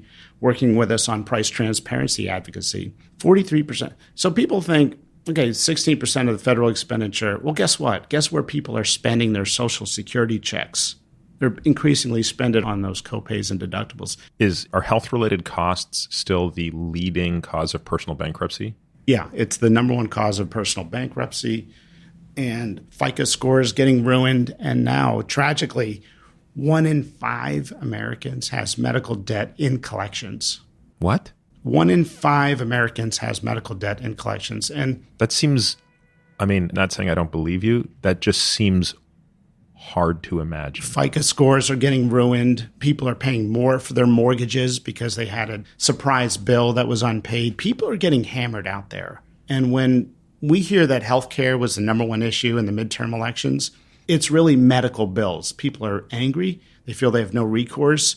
In some cases, I discovered in the book, the hospitals take the patients to court and garnish their minimum wage or paycheck. There's a court in Virginia, an hour south of my house, where if you don't pay your bill to that community hospital, they will take you to court within months, garnish your wages, and if you don't have a job or you prefer not to have your wages garnished, the court will ask for your ABA number and your routing number and your bank account number, and the money will just get pulled right out of your savings from the hospital. Now, these are inflated. Is this hospital a for-profit or not-for-profit? It's a non-for-profit. It's a not-for-profit. And the for-profit, HCA, has a hospital in town, and they behave. They stay true to the mission of medicine. They don't shake people down that are poor. You can shake down a rich person who had plastic surgery and didn't pay their bill. I got no problem with you suing the socks off of that person. But that doesn't even happen because you pay up front for all of that stuff anyway, exactly. Don't you? Yeah. That's sort of a non-issue. That's a non-issue. But these are low income. These are poor people who work and have health insurance. They've done nothing wrong. They've showed up to work. They work hard. I've met several of them who are single moms. I was in New Mexico visiting a hospital for the book I profile in, for the hospital I profile in the book We Price We Pay, where the hospital has sued half the town in New Mexico. The town only has 28,000 people in it. They've sued half the town. The courthouse, when I walk in there, the clerk says, that's all we're dealing with here is hospital lawsuits.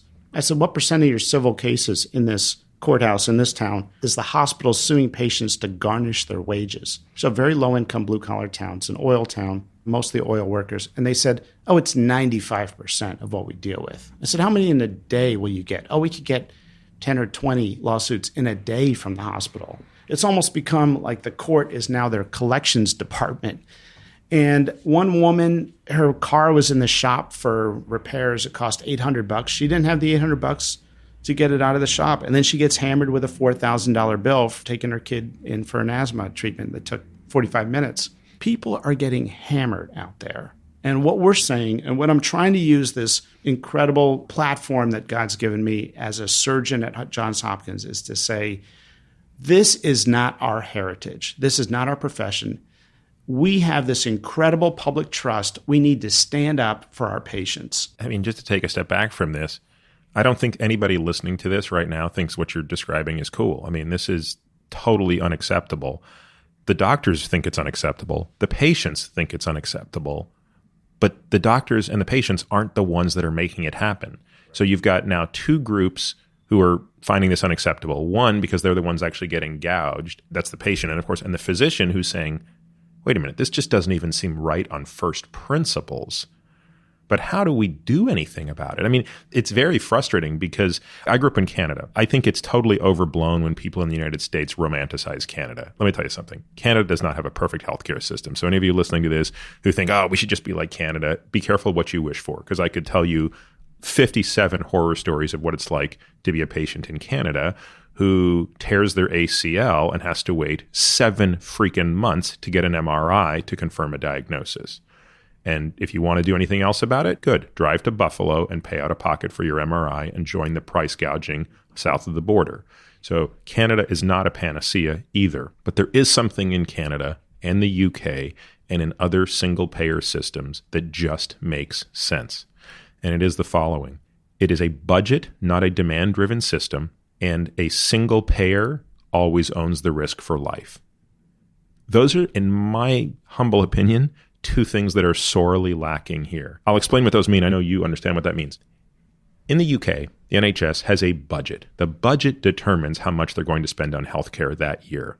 In the United States, we have a demand-driven system. You can predict what we're going to spend next year on healthcare, but the reality of it is demand determines how much will get spent. The demand is set by the patient and the provider. A lot of the stuff you talk about, the over-treatment, the unnecessary treatment. I want to dive into that, by the way, because there's so many interesting ideas there. The second thing is, I think I'm Blue Shield right now as my insurance company, but tomorrow, next time there's an open enrollment, I could switch and join Aetna, and then I could decide a year later, now I want to go back and do United. I think there are probably stats on this that would suggest that the average tenure of an individual with a given payer is probably less than 4 years. So you have this portability of risk. So if I'm in charge of Marty's risk, but I know that I've only got Marty's life for 3 years, what incentive do I have? Let's say you were just diagnosed with type 2 diabetes today. I know that in 40 years, I know that in 20 years, you are going to be a nightmare for me to manage from a cost perspective. Your amputations, your cost of insulin, because even though you're not on insulin today, you're going to be on insulin then, and the cost of insulin is another one of the greatest scams in the history of civilization. But in the next 3 years, are you really going to cost me that much? Nah. So I don't have any incentive to do what you described in the capitated system. I don't own your risk for long enough. Whereas in a single payer system, guess what? I own your risk forever. Yeah. So I actually have an incentive to do something about it. So I think it's that coupled with this demand-driven system that has created something broken. And then notwithstanding what you just said, which is we don't have universal coverage. And I know that's such a politically charged topic, and I realize that in saying that, you just take 50% of the population and you piss them off for saying we should have some universal coverage. But what do the polls actually say? I mean, I know this is such a political topic, which I don't understand why this is a political topic.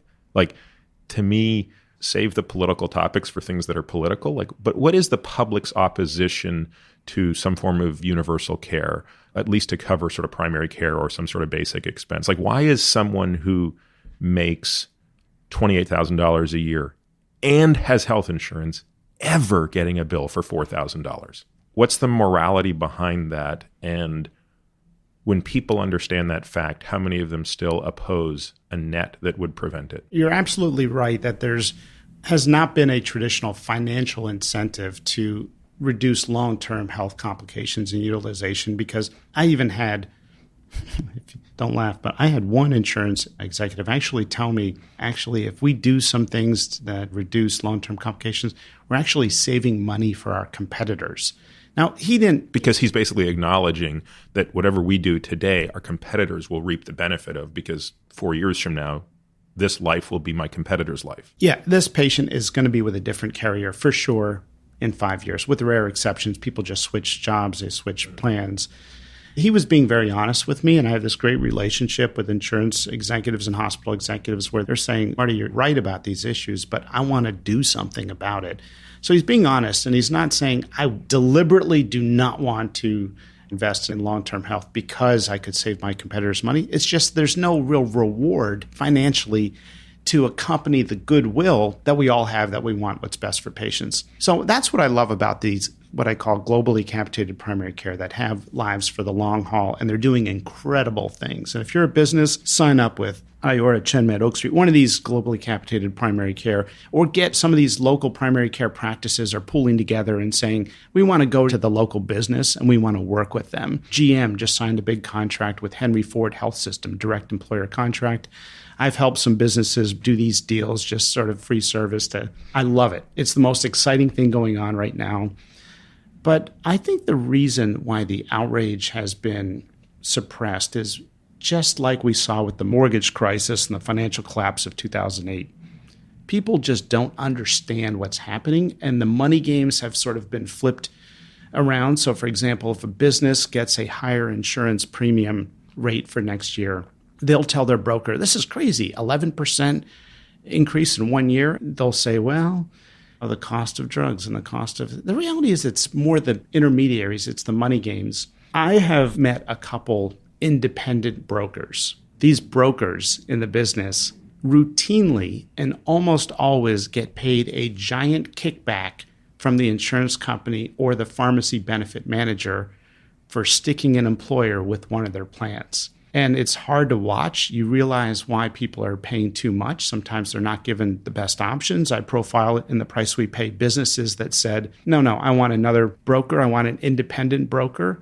And they just immediately save $500,000 or $1 million. And businesses all over America are getting ripped off right now on their health insurance and on their pharmacy benefit manager So plans. these brokers are not legally required to be fiduciaries. No, they are routinely accepting. So it's worse than real estate. In real estate, you know your agent's not a fiduciary, but at least you have transparency into what their commission is. It is worse, and it's, at least in real estate, there's a 6% commission. In this world of selling health insurance, which, by the way, I've not met a doctor in America who knows how healthcare is sold in America to businesses. This is sort of when we were memorizing the Krebs cycle 12 times. How about substitute one of those 12 times for a quick lesson on how healthcare services are bought and sold on a grid like energy? These brokers get say in New York, it's a standard 4% commission of every premium dollar the business will spend on healthcare goes to that broker who cut the initial one-time deal. They placed you. So imagine you're a real estate agent getting 5% for life. You're paying every year. It's a one-time cost, so it's not really a good example. But every year a business pays $1 million, 4% goes to the broker who cut the deal. It'd be like a rental agent. Wait. You mean if you cut the deal in 2019 and the employer keeps going with that same deal, you continue to get your commission on the tail? Yeah, 4%. In New York, it's regulated. Some places it's a little competitive, but generally, like in New York, it's 4% for life. So let me ask a question.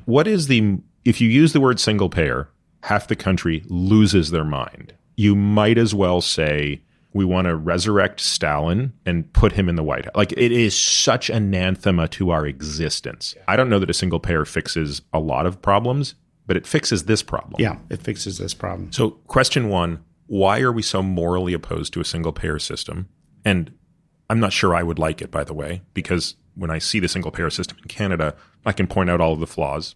And two, is there a hybrid where you can get some benefits of single payer? Because almost everything I've heard you say so far is a cost center because of the complexity of negotiation.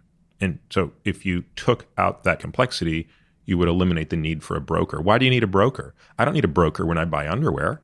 Why? Right. Because underwear are freaking easy to buy and I can price shop myself. I mean, most things in my life I don't need a broker for because they're easy to buy. I mean, the issue here is you need brokers for things that are really complicated to buy. And I don't think this is an exaggeration. I don't think there's anything more complicated to buy than health insurance. I want to answer your question about the Medicare for All issue that's coming up. But real quickly, by the way, the brokers don't like this either. Okay, they went into this thinking, I'm going to do something good in society. I'm going to work in healthcare. I'm going to help businesses and guide them. Then they find themselves in these traps where they're getting these cash flow streams, these retention bonuses, these threats from insurance companies.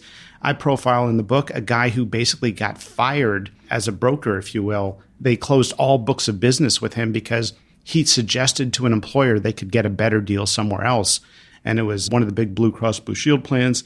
They said, screw you. They wrote him this nasty letter. They trash talked him. They closed all his books of business. So all of his lines of revenue, all his steady commissions, and the bonuses on top of that all got shut down. That's catastrophic if you're a broker. They don't like living like that. They know. I went to a broker conference and I started talking to them and they just start saying, look, this shouldn't be. This is a dirty secret in the business.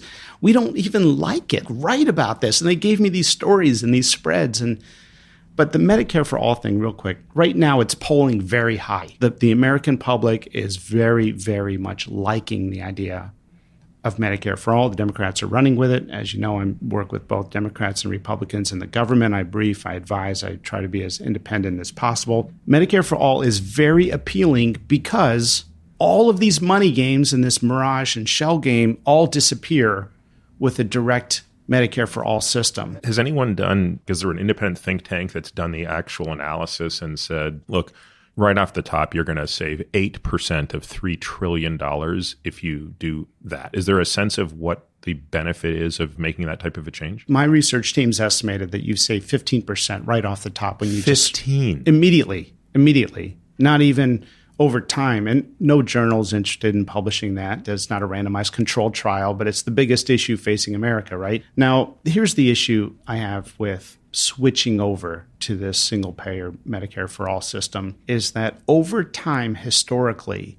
governments have shown 100% of the time they cannot resist the temptation to make across-the-board cutbacks on healthcare. We've done it in Medicare as a country. And so you go 10 or 20 years, sure, you've cut all this waste initially, but politicians, governments, political will, they cannot resist the urge to just dial down their spending on healthcare. And then you're left with these dilapidated systems in parts of the UK or other countries where their spending on healthcare is just so weak that when the doctors, like in England, went on strike, the government's kind of like, well, you guys are civil servants, suck it up. And that's what I worry.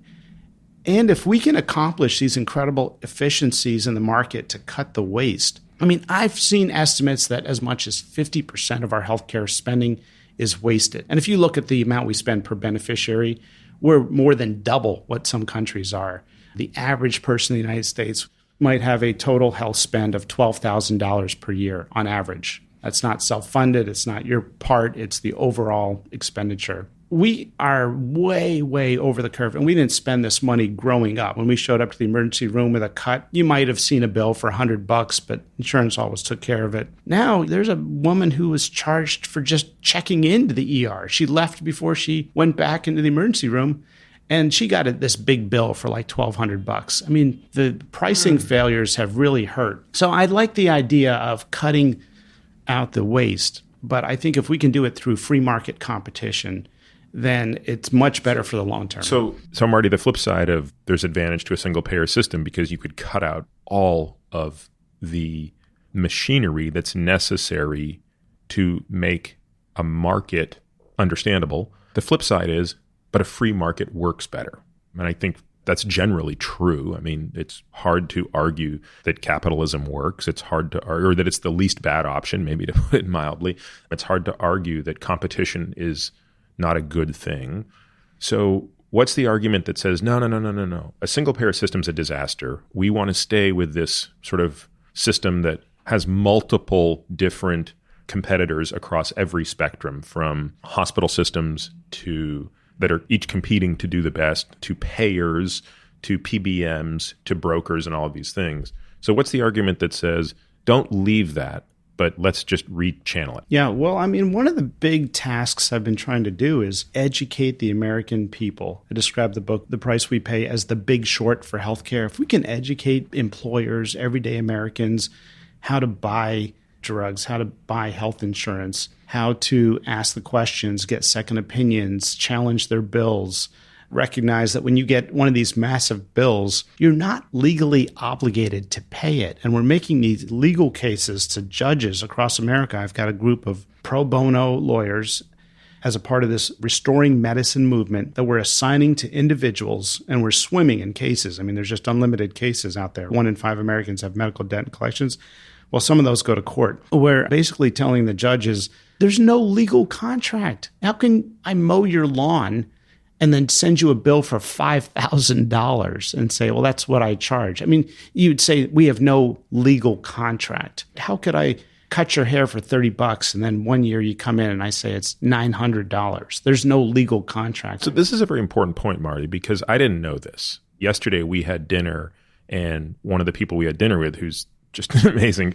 We could go off on stories on how amazing that guy is in his work. Yeah, African doctor. Yeah, but he told a story of his son needed an endoscopy, and they're back in the U.S. for this. And so to get an endoscopy, which is a tube that goes into your esophagus and your stomach and takes a look around and comes back out and makes sure everything is okay, you have a lot of fees in there. You've got the fee for the gastroenterologist who's doing it. There's a hospital fee for that. There's an anesthesia fee because you need an anesthesiologist to give you some sedating medication. So you're not under complete anesthesia, but you're comfortable so that you're not gagging at this thing happening. And it turned out that the hospital was inside the network. The professional fee for the gastroenterologist was quote unquote inside the network, but the fee for the anesthesiologist was not inside the network because, for no reasons that this patient could ever understand, the anesthesia bill came from a group that was outside of the network. So he got a bill for $10,000 for the anesthesia portion of this, which let's just call a spade, Marty. That's putting an IV in somebody and for 30 minutes taking care of them after you've administered some propofol.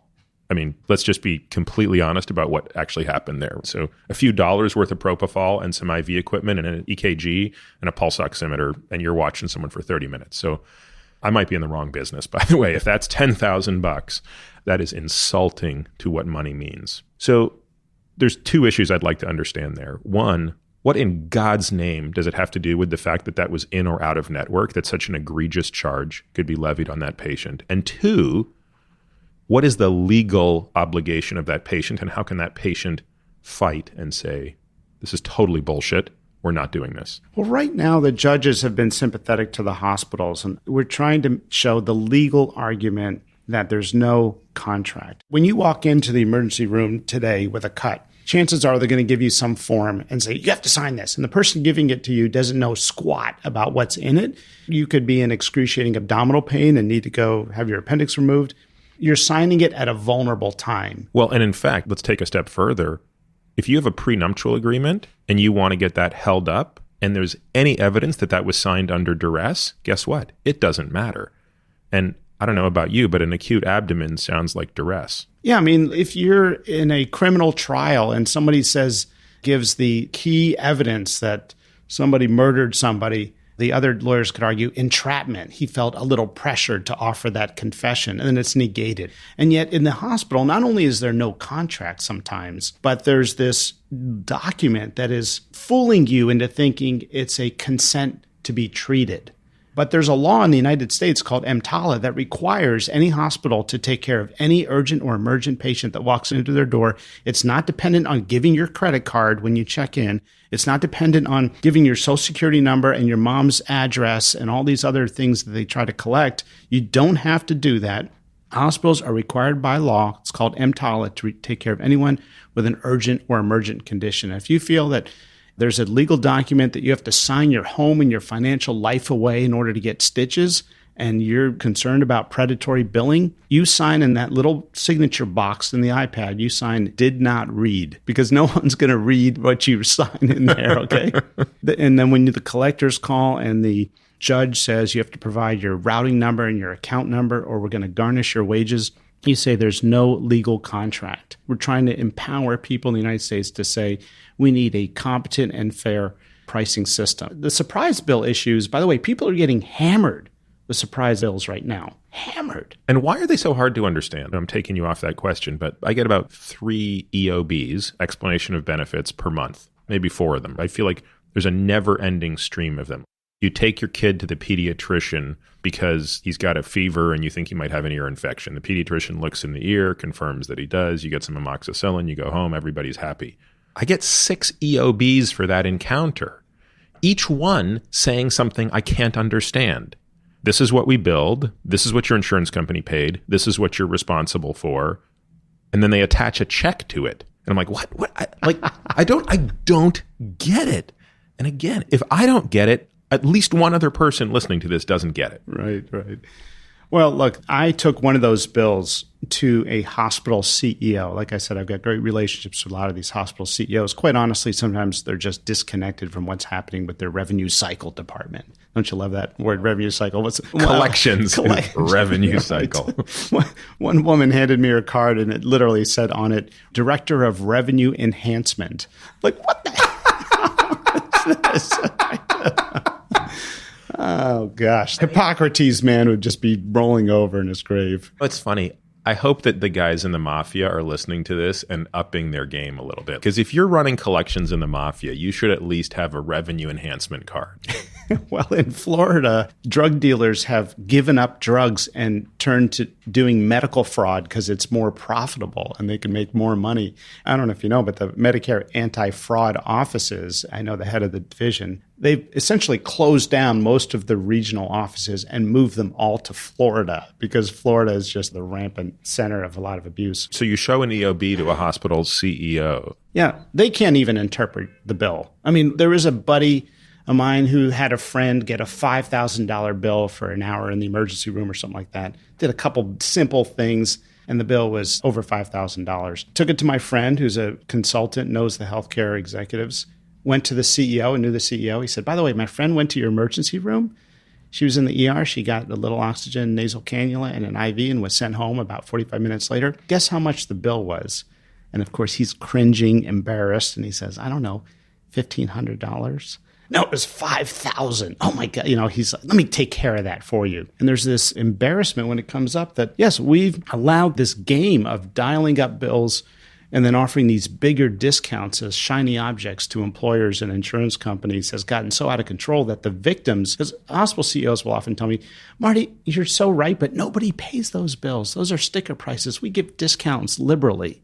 Well, not to the people I'm meeting in Fredericksburg, Virginia, and Carlsbad, New Mexico, who are fighting their bills, and they can't even get a call center representative, and they're being harassed, and the collectors are calling saying now it's in the hand of collectors, so you can't talk to the hospital. And let's explain what that CEO is trying to explain to you, which is, look, we want to make this look really good. So something like coming into the ER, having a nasal cannula, an IV, and an EKG, and sending you out, we're going to put a sticker price on that of $5,000. And we don't really think anybody's going to pay it.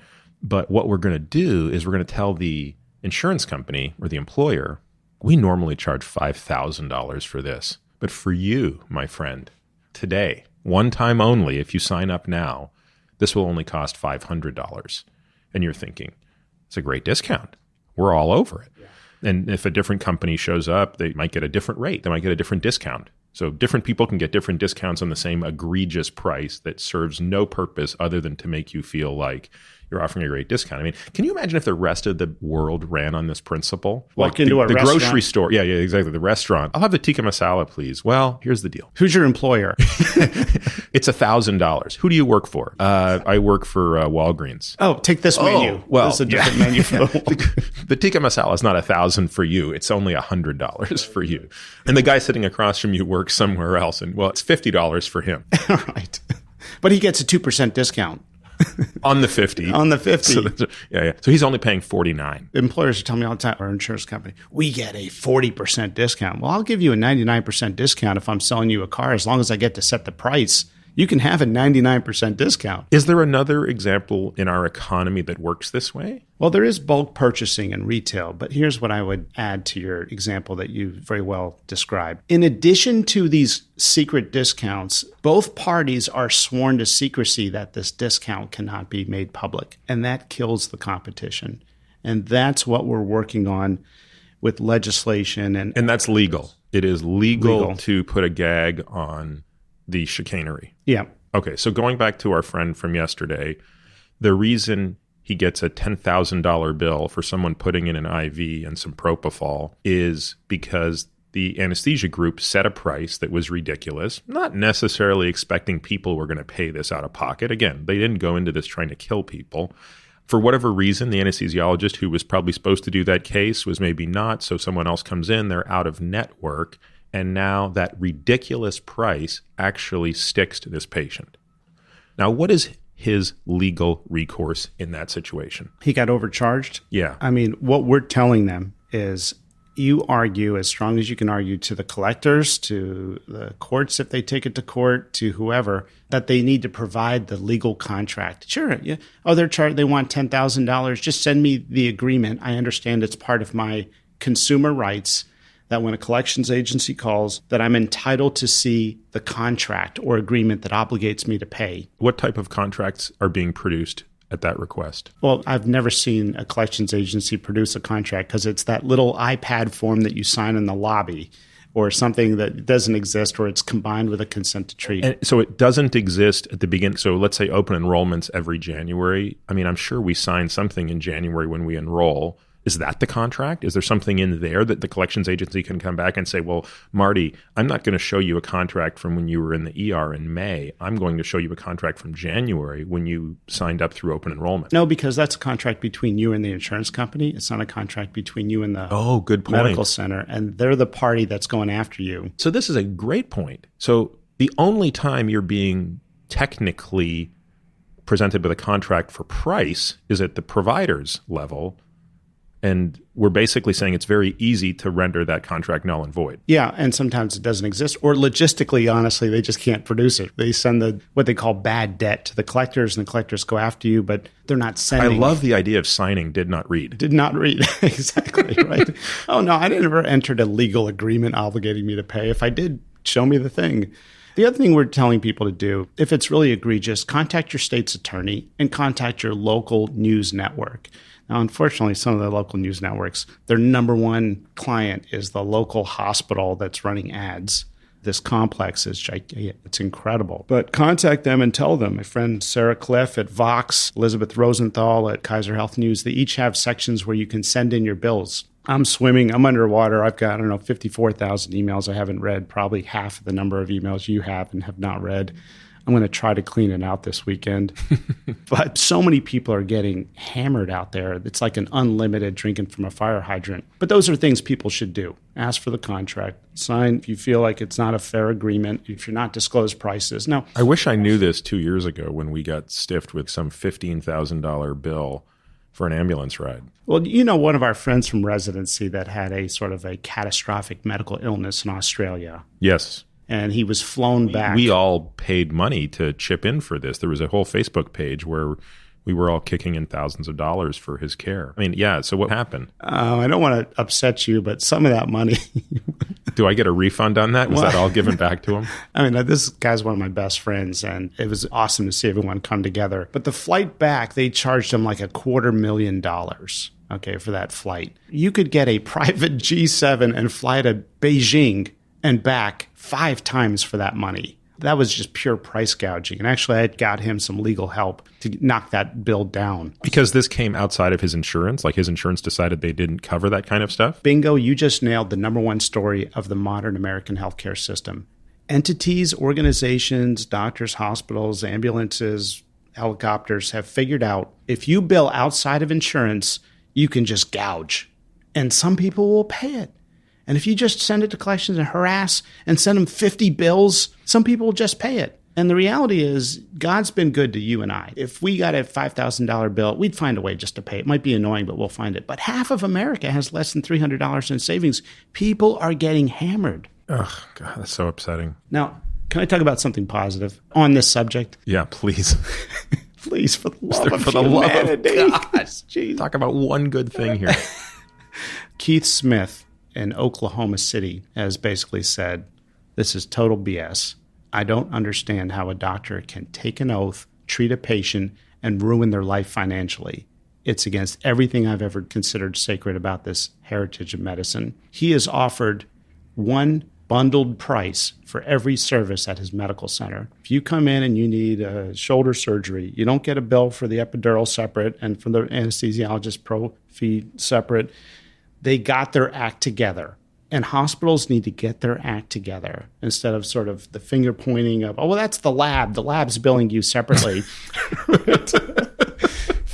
We laugh at this because it's so true. It's pure gouging, and we're all paying for it. It's not, oh, my insurance paid or my Medicare paid. $4,000 to test for one gene allele. You can genome your whole 23andMe cost, $150? And that's like all these gene tests. So we've seen that. Genes that are in the 23andMe panel billed separately for thousands of dollars. So people need to ask when we all started, and I have you to thank a little bit for this, started asking about healthy foods. You remember that conversation early on when you were learning about this subject and you're like, Marty, this is incredible what I'm learning. I started asking in restaurants, what kind of food is this? And does this have this? And how is it prepared? And it's putting pressure on the restaurants. It's driving the market. The food label world, the food industry is now trying to say, hey, this has these healthy ingredients that are good. This has no added sugar. And so the inquiries are moving the market. And in addition to Keith Smith disrupting healthcare in Oklahoma, and it's awesome. The insurance companies hate him. The hospitals hate him, right? All these people want him to fail. It's like Elon Musk. Everybody's shorting him. Everyone wants him to fail. But he's actually growing like crazy. People are flying in from Japan to Oklahoma City. Why? Because they have a fair and honest bundled price. He had 200 Canadians, I think, last year. We did a study at Hopkins of all the price transparency medical centers in the United States before and after they decided to go full honest pricing, not charge master pricing, but the real price. Not, oh, here's a price and we're going to give you a discount of 2%, right? The real price. And they all do incredibly well. Their business goes up. Their satisfaction goes up. We published the study. This is the future. It's exciting. It's disruptive. It's why I'm so up on medicine right now. And you think that this is potentially a better solution, which is basically still private healthcare, but with market-demanded transparency? I do. Look, it's very appealing to wipe out all the money games overnight with a single payer system. It's very, very tempting. And you know what? People are advocates for it are absolutely correct. It will slash the money games overnight. It'll just put it to a screeching halt. But over time, historically, if you look academically at every government that's done it, they cannot resist the temptation to just skim cut year after year. 10 or 20 years. Yeah, and I don't want to live in Canada. I mean, I don't want to live in a Canadian healthcare system either, because I see what my parents experience. I see what my whole family's still in Canada. Every single person in my family is still in Canada.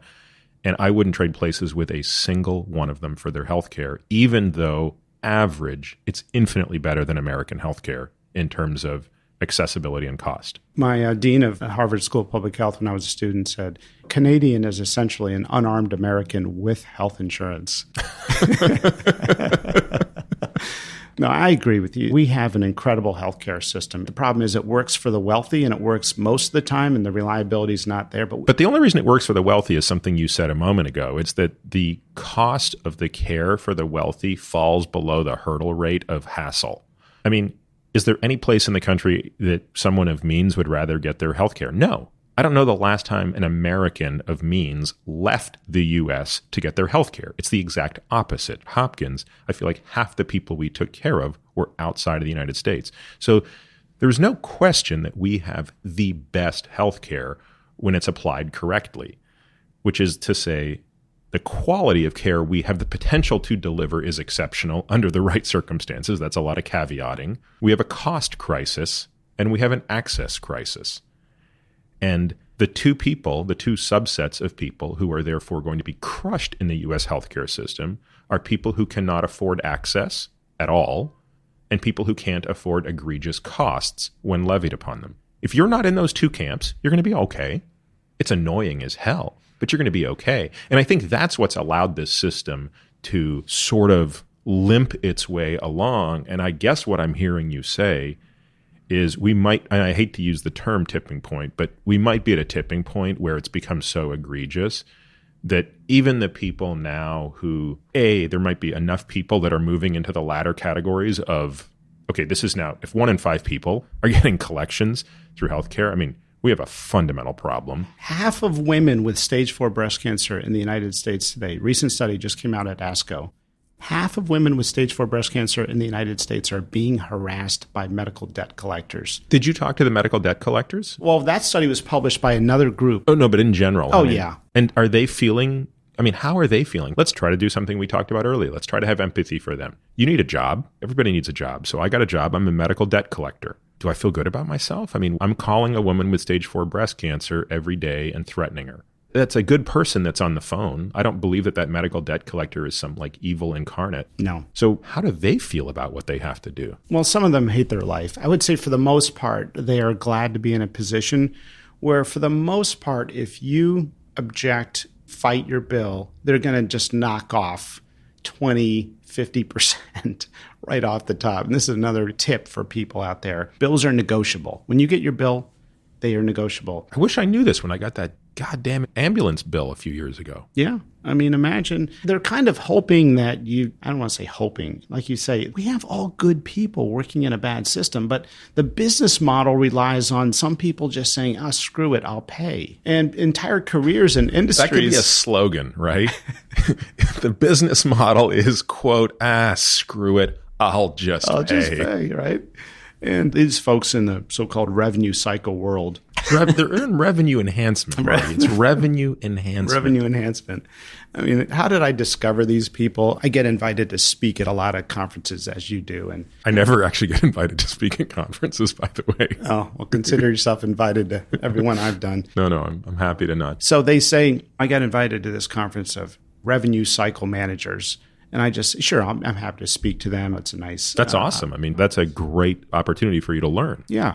And that's basically this book, The Price We Pay, is a 2-year tour around America talking to patients and revenue cycle people and businesses and brokers and everybody. I wanted to talk to everybody and get their point of view. And I don't believe there's any one bad villain. I think it's the system. But the revenue cycle people, I show up and I'm like, I'm sorry, I just got out of the operating room and flew into town. Who are you people? What is revenue cycle? What do you do? And is this in healthcare or are you outside of health? What is it? Are you tax accountants? And they explain to me how it works. And I look out, there's a conference of like 4,000 people. And I'm like, does every hospital have one of the, this? Oh yeah, every hospital has a department.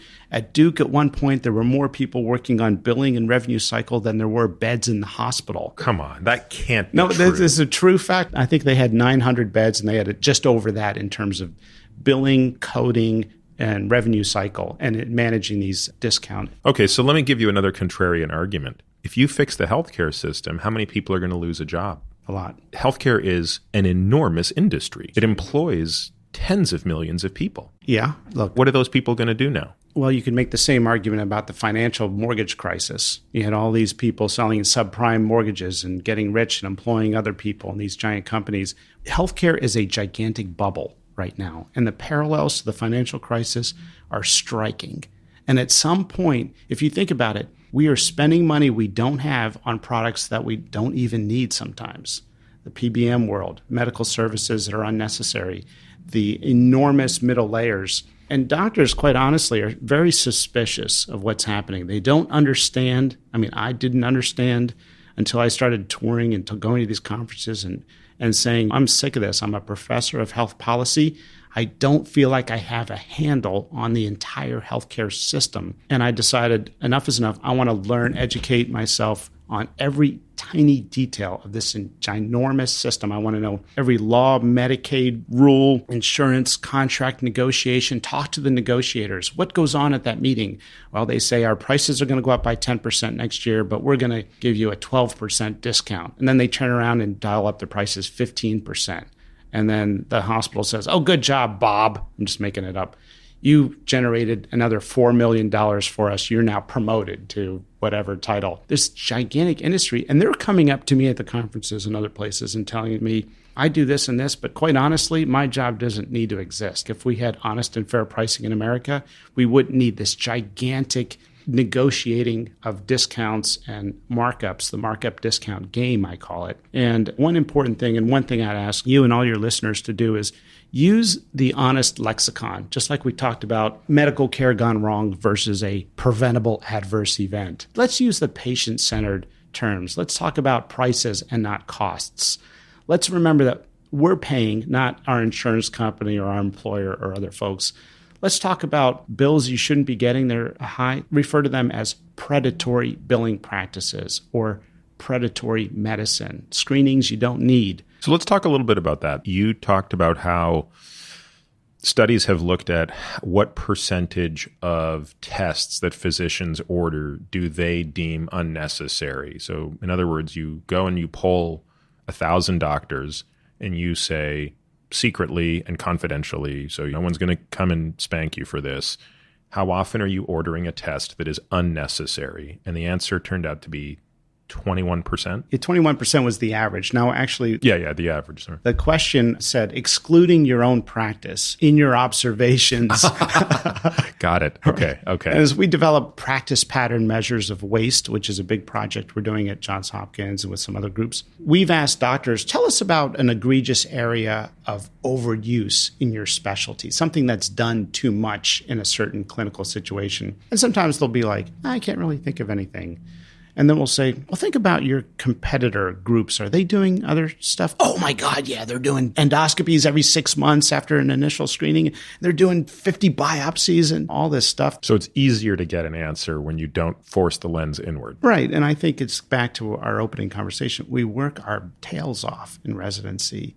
How dare we start saying that you've crossed over to an area of entitlement and burnout where you do too much unnecessary? Let's talk about the system. It's not a threatening. We talk about low-value care in the medical literature, and that's how we're talking about this subject. Now, you could take a couple of those into, I've always thought of this as an area that doesn't get enough attention, because I sort of divide it into two categories.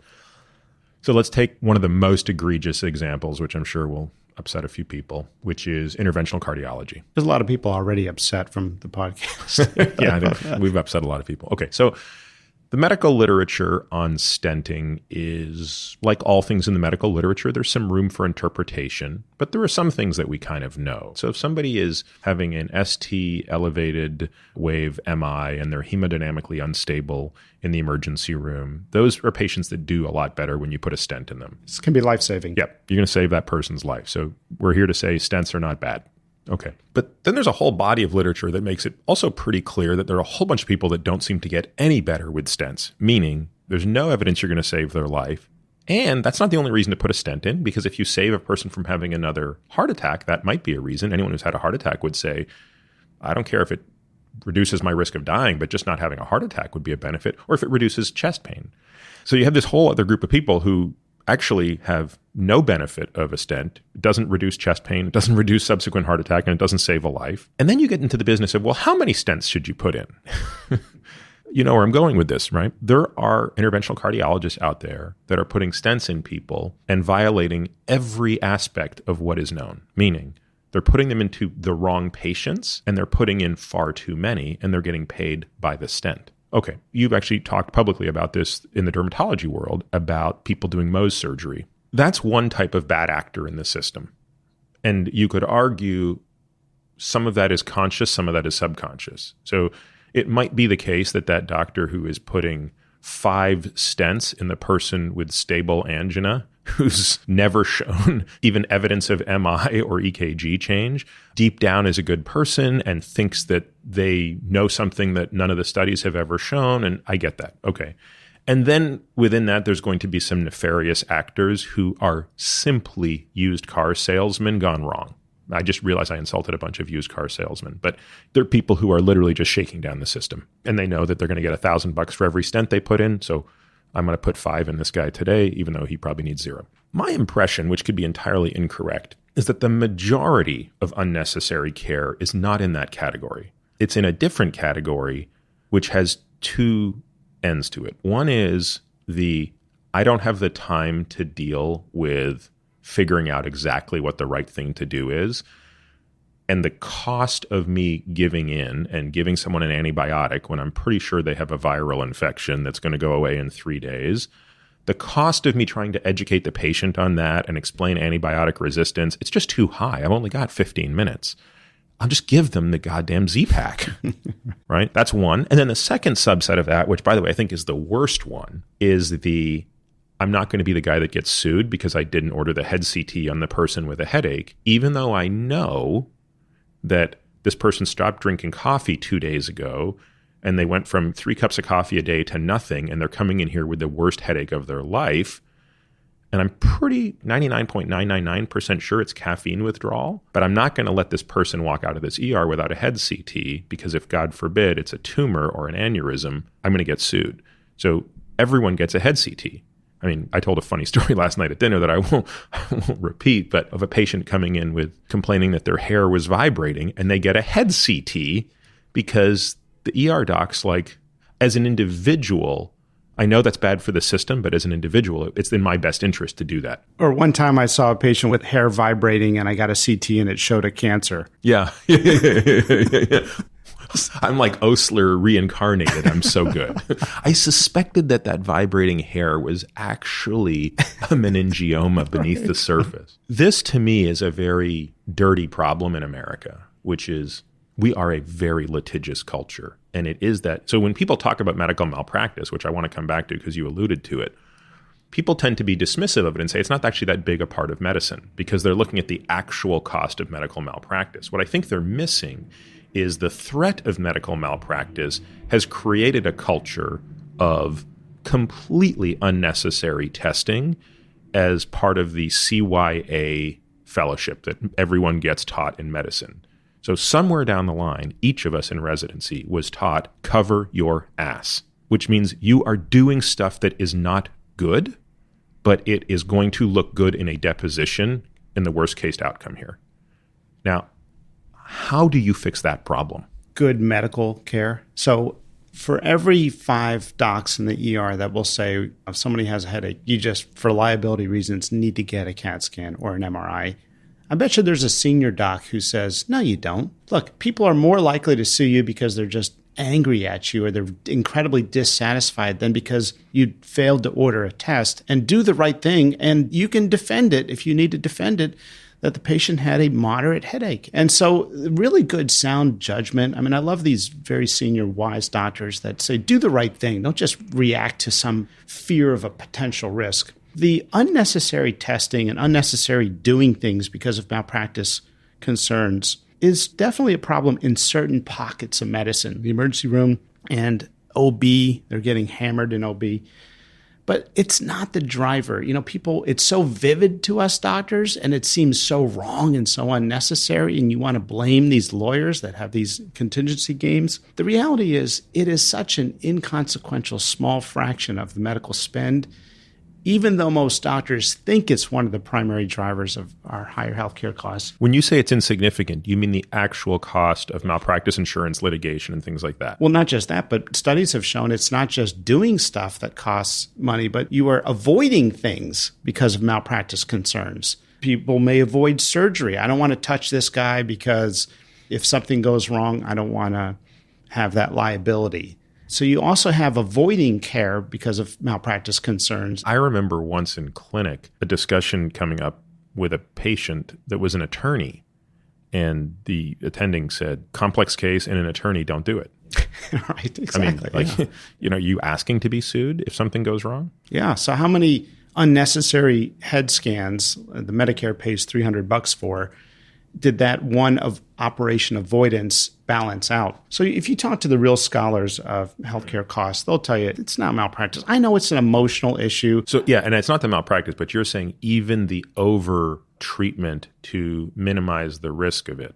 So what about another thing, which is, do we have a culture of just expecting that? Like, so how many times has you get that patient who comes in who said, I stopped drinking coffee 3 days ago. I've got a really bad headache, but I'm really worried.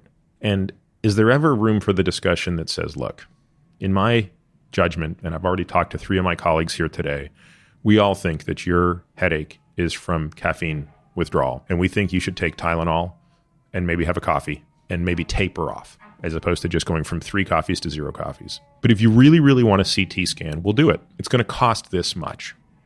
Now, your insurance company is going to cover this much, but you're going to cover this much. I mean, that seems like a reasonable discussion. I mean, again, it's artificial in that I can't imagine an ER doc having the luxury of time to sit down and have that, let alone the transparency into pricing. But to me, that's the way the world works in everything else. I mean, Marty, if you want to buy a Ferrari, you can. You know how much it costs, and you would presumably decide that car is worth more than a house. You would make that decision if you felt that way. So in theory, you should be able to say to people, look, I'm your advocate here as the doctor. I don't think you need a head CT. If I was in your situation, I would not want the radiation. I think people don't understand the radiation they're getting in CT scans. 100 times more than an X-ray. I don't think you should be allowed into a CT scanner without someone telling you how many millisieverts you're getting and showing you the NRC guidelines for how many millisieverts of radiation you should be exposed to. And look, I order CT scans on patients all the time, but I have this discussion. It's like, okay, you're allowed 50 millisieverts of radiation a year. We're going to do a CT angiogram in you, but in this facility, it's 2.2 millisieverts. And you're going to pay this amount for it. If you go and do it over there, it's 18 millisieverts and you're going to pay less. Your choice. Great. To me, that makes sense. So I guess I didn't realize it. I guess I thought it was a bigger problem, but you're saying the data say that's not an issue. It's a small issue. It's less than 0.3% of the overall healthcare cost crisis. And that's been studied many times. But yet it's vivid and we're proximate to it as doctors. And to be honest with you, like you say, healthcare has a lot of things that we don't understand. And here's one thing we see and we understand, and it just seems wrong. And that's why it's disproportionately dominating the discussion of healthcare costs. The reality is my malpractice insurance, it's about $40-some thousand a year as a surgeon at Johns Hopkins. It's been about that for 25 years. But yet premiums go up 7 to 11% a year. For health insurance. For health insurance, for what we're spending. Yeah. So, I mean. So if you're going to rank order the things, I mean, you've pointed out an enormous one. If simply if bogus discounts and middlemen is 15% of it, that has to be the single largest item then, isn't it? Well, that's just the pricing failure piece of it. And that's just an estimation. So then you add to that 21% of healthcare services are unnecessary, according to this survey of 2,000 doctors that we did at Hopkins around the country. If they're saying that 21% of everything we're doing is unnecessary, there's a huge cost reduction opportunity if we can focus on appropriateness. What about drug pricing, generic versus non-generic? I mean, that seems to be another place where the United States pays disproportionately more than anyone else in the world. Yeah, absolutely. Another piece of it. I mean, that's where people are coming up with the stats that roughly half of our healthcare spend can be chopped off, and we can still deliver high-quality healthcare that has better patient outcomes. So what about the counter-argument? Counter-argument would say, look, pick your favorite drug. Americans are going to pay 2 times more than anybody else. In some cases, much more. I mean, we sometimes use a Canadian pharmacy for our patients for really expensive drugs, just on principle. It's not that the patient necessarily can't afford it, but I just say to them, look, I'm morally opposed to the fact that you're going to pay $30 a pill for something that I know in Canada is $1.97 a pill. And that example is actually true. And if I'm going to give you 300 of these for a year, I'd much rather you pay $2 a pill than $30 a pill, because your insurance won't cover this, by the way. The counter argument is, yeah. We have to pay more for drugs as Americans because we're reaping the benefit of drug discovery. All the best drug discoveries taking place here. These are our companies, which, by the way, is not entirely true.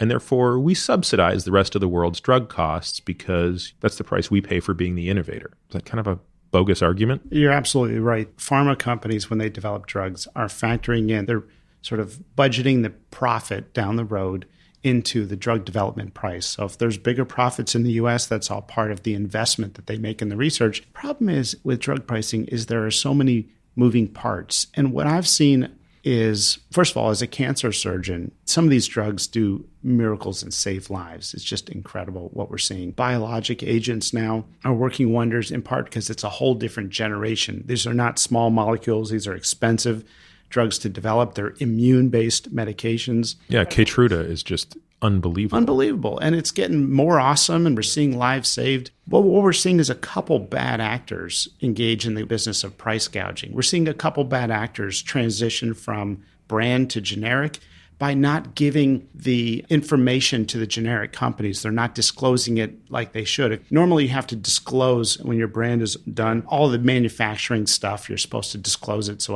Well, they just delay it and they drag. And Scott Gottlieb, the head of the FDA, has basically said, enough is enough. When your patents are over, you've got to turn all this stuff over. We got to get the generics going right away. If you drag your feet for a couple of years, it's like having a patent for a few more years. Wow. I didn't even think of that opportunity to screw people harder. And then you get the PBM middle games, which the smoke bomb in the PBM world is the rebates. Rebates are when the PBMs or middlemen, you name it, any of the middle layers say to the pharma companies, and this is where I have a little sympathy for pharma, if it's okay to say that in America today. The PBMs say, or group purchasing organizations, if you want to be in our catalog, our formularies that we make available to our employees, the benefits programs we manage, or the hospitals that we supply if we're a group purchasing organization or GPO, pay us $1 million to be in the catalog. Well, what does the pharma company do? They pay the $1 million and they build it into the price of the drug.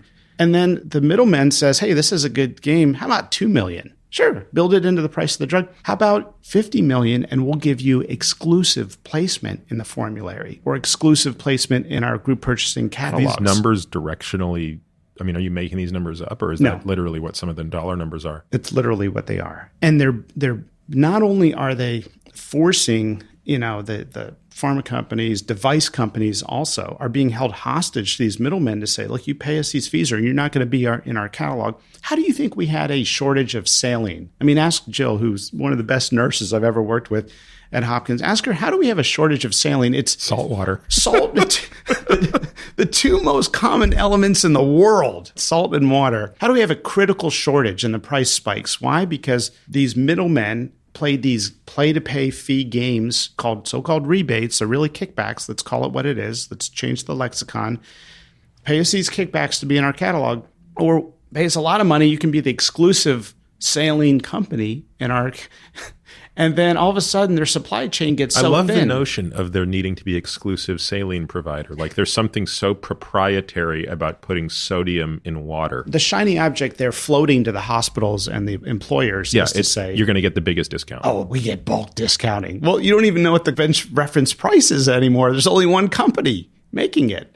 And so they figured out this game. Now, the game is very profitable I call it a rich man's game. It's very profitable for everybody. Except the last guy holding the bag. The patient. I mean, the hospitals are even getting a share back sometimes. These rebates are basically kickbacks. And I've argued to every single politician I get in front of, which is a lot of them. And I can tell you I've met with a lot of people in the Trump administration, even last week. And I have told them we need to eliminate all kickbacks in healthcare. It's time we ban all kickbacks. Is that a policy issue? Is that a legal issue, or is that a market issue? It's two issues. It's a policy issue. In 1987, law was passed to give PBMs and GPOs, or it gave PBMs and GPOs exclusivity so the Sherman Antitrust Act does not apply to this supply chain. I'm glad you bring that up, because I was just about to say that sounds like antitrust. Like we certainly wouldn't allow that in any other industry. How bad is it that those middlemen, PBMs, GPOs, have benefited from a law that was passed which gave them so-called exclusivity to the Sherman Antitrust Act? It's called the safe harbor, and you'll see a lot of us writing about it. You'll see a lot of it in the policy discussions. Let's get rid of the safe harbor. Let's get rid of kickbacks in healthcare. Okay, so to fix any problem, you have to immediately understand who's going to be hurt by this situation leaving its status quo. Surely there must be an army of lobbyists that have no interest in anything you're talking about. They don't want any safe harbors being revoked. They don't want any middlemen going away. And despite the fact that at the individual level, I believe many of these people are disgusted by the profession, in the end, as a group, you stand up for what you have and you stand up for your livelihood. So it seems to me one of the biggest challenges is, okay, Marty is a voice of opposition to this, but the people who are being hurt the most, which are every human out there, every person in this country, that is, they're not collective. They're sort of like, I'm one guy and I got my bill and I'm getting screwed, and you're one guy and you're fighting with the collections agency, and you're one woman and you got breast cancer and you got these guys riding shotgun up your butt and blah, blah, blah, blah, blah. But there's no one that brings them together. So it's sort of like you have an industry complex, a machine that is very easily able to diffuse a bunch of one-off attacks. That strikes me as, to me, the biggest single problem here. It's not the structural problem within the system. There are relatively straightforward ideas that can be tested and iterated on. The problem is, how do you create the inertia for change when the people who have to force change at the individual level have less to gain than the collective entity does to lose? That's, I mean, not to be depressing, but that strikes me as the problem here. But the exciting thing is that young people, millennials, doctors, senior physicians that have been in practice who see propofol in sudden shortage, people who understand there's money games and there's stuff that's going on that shouldn't be happening, they're standing up. They're organizing. I mean, look how... So this has got to be grassroots. Then. I mean, it's grassroots. And you know what's awesome is this is our heritage. This is the medical profession. This is who we are as doctors. We're advocates for our patients. That's who we are. It's in our blood. I mean, when Dr. Sabin invented the polio vaccine, they told him, all his colleagues told him, and these business guys, you need to get a patent on this because this could be the biggest moneymaker in the world. He said, no, this is the property of humanity. I want as many people to get this as possible. There are estimates of what Salk forfeited by not... $8 billion. Forbes estimated $8 billion of that day. That was 1954, a year when 20,000 people were living in an iron lung machine. You talk about a horrible disease. And he said, this is a gift to mankind. This will be disseminated as broadly as possible. And it's probably one of the greatest and most inspiring stories. That guy's a hero. That is medicine. That's who we are. I mean, when Benjamin Rush, one of the 5 physician signers of the Declaration of Independence, had his practice his entire life, he took care of patients with schizophrenia. And he destigmatized mental illness so it wasn't seen as demon possession. His patients were chained to buildings. They had no money. Mental illness meant you were impoverished. He took care of those patients. He was a role model. He was one of our greatest leaders in society. President Adams says, you know, Benjamin Franklin and Dr. Benjamin Rush both had great contributions to mankind, but Benjamin Rush had more and they were greater. And that's our heritage. I mean, that is who we are. That's who my dad was as he took care of cancer patients. He's now retired. He would never treat a patient and then destroy their FICA score with surprise bills. We have this incredible heritage of being patient advocates. And if we can channel 1% of the energy we spend on lobbying for higher doctor pay in Washington, D.C., into being the champions of fair and honest, transparent pricing, we're going to see this incredible public trust come back. Because I worry, and I'd love your thoughts on this, but I really worry we are seeing the public trust eroded by this medical money game billing predatory game that's going on. I'm from central Pennsylvania, a town called Danville. The Amish people are very close to that area. We have more Mennonite closer to our region. The Amish people, when someone gets a serious illness, half the time they take an Amtrak train for 5 days to Mexico because the medical care there has honest and fair, transparent pricing. They're worried about getting price gouged in the hospitals locally. What's that say about our country? I mean, you get on the Amtrak train in Pittsburgh, where the Amtrak from Lancaster connects with the train that goes cross country. It is mostly Amish people going to Mexico for breast cancer surgery, for a chronic disease therapy, for a medication. What's that say? It says people are hungry for honest and transparent pricing, like Keith Smith has in Oklahoma City. That's what I'm hearing you say is, look, physicians aren't the reason that this system is broken, but now the onus is on them to play a role in catalyzing reform, because by association, whether we like it or not, we're now a part of the problem. And it's so proximate to us. We interact all the time. I mean, when I show the egregious bills or stories of individuals harmed by these bills, or they're paying more on their mortgage because their FICA score was destroyed from a balance bill from an epidural, the hospital executives are very understanding. I mean, I think sometimes just don't know how far the revenue cycle or billing outsourced departments, how aggressive they've gotten. And if you appeal to everyday human instinct, they will say, yeah, this does not seem right. We are very close to our hospital leaders in medicine. We need to say, okay, here's a couple things, a hospital code of conduct. We can get our act together and provide one honest, transparent bill that's not jacked up for discounts. We can agree we will never sue a patient that's low income and came in for basic medical care. We can agree that if we're going to bill a patient directly, we'll use the Medicare allowable amounts. We're not angry when Medicare pays us. We shouldn't be angry if somebody pays us the Medicare allowable amount. This is a great idea, Marty. Is there such a code of conduct that's being generated and signed off on? This, to me, sounds like a great first step. There's no order to these steps. They can be done in parallel. But I think you could rattle off 10 things that 90% of physicians and hospital administrators would look at and go, yeah, I believe in. Like everything you just said. Who wouldn't agree to those principles and potentially 7 more? Is that in the works? Yeah, my students have put it up at restoringmedicine.org, a basic code of conduct for medical centers. But it's not just docs. It's not just medical professionals. I have people all the time, everyday folks. If I speak to a conference of, say, real estate agents and we get into all these issues, they'll often say, and I want to do something. What can I do? And I tell them, get involved in your local hospital. It is a community organization. It's a nonprofit with a public mission. And ask these questions. How do you manage patients who can't pay? If their deductible is high and they get a bill or they're uninsured, how do you bill? What's your average markup? Is it 1.5? Is it 2.5? Is it 23, like we found in some of our research? What is your average markup defined as how much do you charge above the Medicare allowable amount? We did get the Trump administration. I was very impressed. Seema Verma, Alex Azar, Kellyanne. I mean, incredible folks that basically said, yeah, we get it when it comes to fair pricing. We want every hospital to submit their prices. And they did that January 1. It's a first step. It's a first step. These are jacked up prices. We got to get the real prices.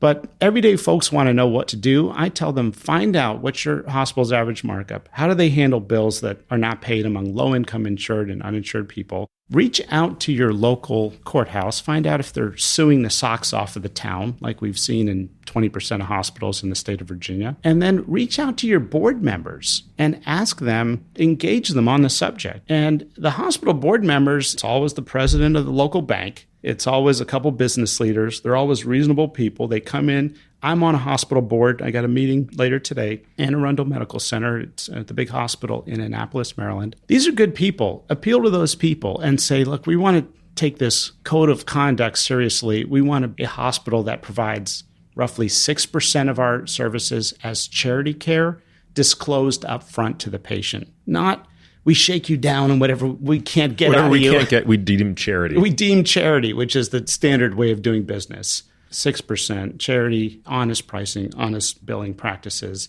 Those are things we can engage our community board members on. That's the purpose of writing this book, The Price We Pay. You know, when you write a book, especially as a doctor, maybe especially even as a surgeon, some people who don't like this message will ascribe to you, and I know you're working on a book, people ascribe, oh, they're self-promoting. They're just doing this for self-promotion. What's known among authors is the books don't make money. You don't make them for the time you spend. I mean, I make a lot more money just doing surgery. But this is a way of getting the message out there and to engage people and to say, hey, this is what's happening and this is what we can do about it. Well, Marty, I know you do have to get down to Annapolis today, so I guess we'll bring this to a close. I think there are a lot of things here. It's sort of overwhelming. As I said, I can't really think of a machine that I find more confusing than the U.S. healthcare system. And that, in general, probably isn't a good thing. I hope that you're right. I mean, I got to be honest with you. I'm concerned that the force necessary to overcome the inertia is so great that we need a bigger crisis. Because in the end, we'll do things until we can't do them anymore. We always talk about, well, this isn't sustainable. Well, technically it is, because we're still doing it, right? So what does it take for this to not become sustainable? I don't know. But I love your message that doctors need to sort of get involved in this a little bit, because by proxy, we are involved in it, whether we want to be or not. So you take that example of a woman. If you provide care to this woman with breast cancer and you're doing the best you can, and you don't realize that a year later she's getting shaken down for medical bills, well, you can say, well, I didn't have anything to do with that. And it's true, you didn't. But do you also have an obligation to her? And if the answer to that question is yes, then I think that doctors and patients alike can probably overcome what you're describing. I hope that turns out to be the case. I'm seeing some exciting things. I mean, right now, I think the American people are prioritizing this problem as the number one problem in America. When the LA Times reporter, Noam Levy, tells me that more Americans are making different choices at the supermarket. They're cutting their vacations, and they no longer have money to save for their kids. And sometimes their FICA scores are getting destroyed, all because of surprise medical bills or inflated bills. This is saying, and he's saying, this is going to be the number one issue in the election. This is the number one issue for the American public. And my goal is, how can we educate people? I'm never going to run for office. I mean, I've thought about running for president simply on one issue of banning all plastic surgery because I go to Florida a lot. You know, it's the evolutionary reflex of a human being identifying another species and being frightened. You know, like a kid, you know, if a kid sees someone ugly, they don't jump. But if they see someone with all this plastic, they're startled. And it's sort of the natural selection of identifying foreign species. But this is something that is imminently fixable. We're seeing employers now saying, I want independent brokers and consultants renegotiating my PBMs that don't take kickbacks. There's a group of them. There's not a lot. We put them on the website, Restoring Medicine. Give me all the resources. So where can someone go if they want to know how to find an independent versus a kickback broker? So Health Rosetta is started by Dave Chase, and what he's done is try to create a brand of sort of the free trade brokers, if you will. That is those people that have agreed to a code of conduct, and it's all transparent, and you feel it's worth getting a second opinion. So that's healthrosetta.com? Health Rosetta, if you Google Health Rosetta, it comes up. We're putting a link to it on our resource, which is... And what's your resource? restoringmedicine.org, and we're trying to generate some interest. The students created the website. I put a post on there that showed the prices of everything in America and the prices of hospital services, which was crazy off the charts compared to everything else in society. And this thing, I just posted it, got, 70 likes in a day and 70 shares in a day. I don't know if I have 70 friends. I realize people are connecting with this issue, that we can do better. So that's Restoring Medicine. Restoringmedicine.org basically can point people in the direction of all of the things you're talking about here. Yeah. And also I've got a website, martymd.com, where I try to provide some resources for folks that are interested in learning more about this. All right. And The Price We Pay comes out exactly when? They're still floating the date, but it's going to come out when they line it up with the media, but it'll be very soon. All right. Well, Marty, thank you so much, man. Awesome to get to hang with you 2 2 days in a row. Great to be with you, Peter. It's just so awesome to see what you're doing, educating people and promoting good health and re-educating us. And I'd like to see some humility from the American Heart Association just to say we're sorry. We got it horribly wrong, but I think it's going to be individuals like you that just say, hey, stuff I was taught is now outdated and this is the new science. So thanks for pushing us on that. Well, I'll tell you, that seems like a much easier problem to sort of be working on than the one you're working on. So I think you are actually working on the single most important problem in all of medicine. And I don't say that lightly because I think there are a lot of problems in medicine, but if we don't get this one fixed soon, we're going to be in, I think, a degree of pain that most people can't fathom from an economic sense. Great to be with you, Peter. Great to see you, man. You can find all of this information and more at peterattiamd.com/podcast. There you'll find the show notes, readings, and links related to this episode. You can also find my blog at peterattiamd.com. Maybe the simplest thing to do is to sign up for my subjectively non-lame once-a-week email where I'll update you on what I've been up to, the most interesting papers I've read, and all things related to longevity, science, performance, sleep, etc. On social, you can find me on Twitter, Instagram, and Facebook, all with the ID Peter Attia, MD. But usually Twitter is the best way to reach me to share your questions and comments. Now for the obligatory disclaimer. This podcast is for general informational purposes only and does not constitute the practice of medicine, nursing, or other professional healthcare services, including the giving of medical advice. And note, no doctor-patient relationship is formed. The use of this information and the materials linked to the podcast is at the user's own risk. The content of this podcast is not intended to be a substitute for professional medical advice, diagnoses, or treatment. Users should not disregard or delay in obtaining medical advice for any medical condition they have and should seek the assistance of their healthcare professionals for any such conditions.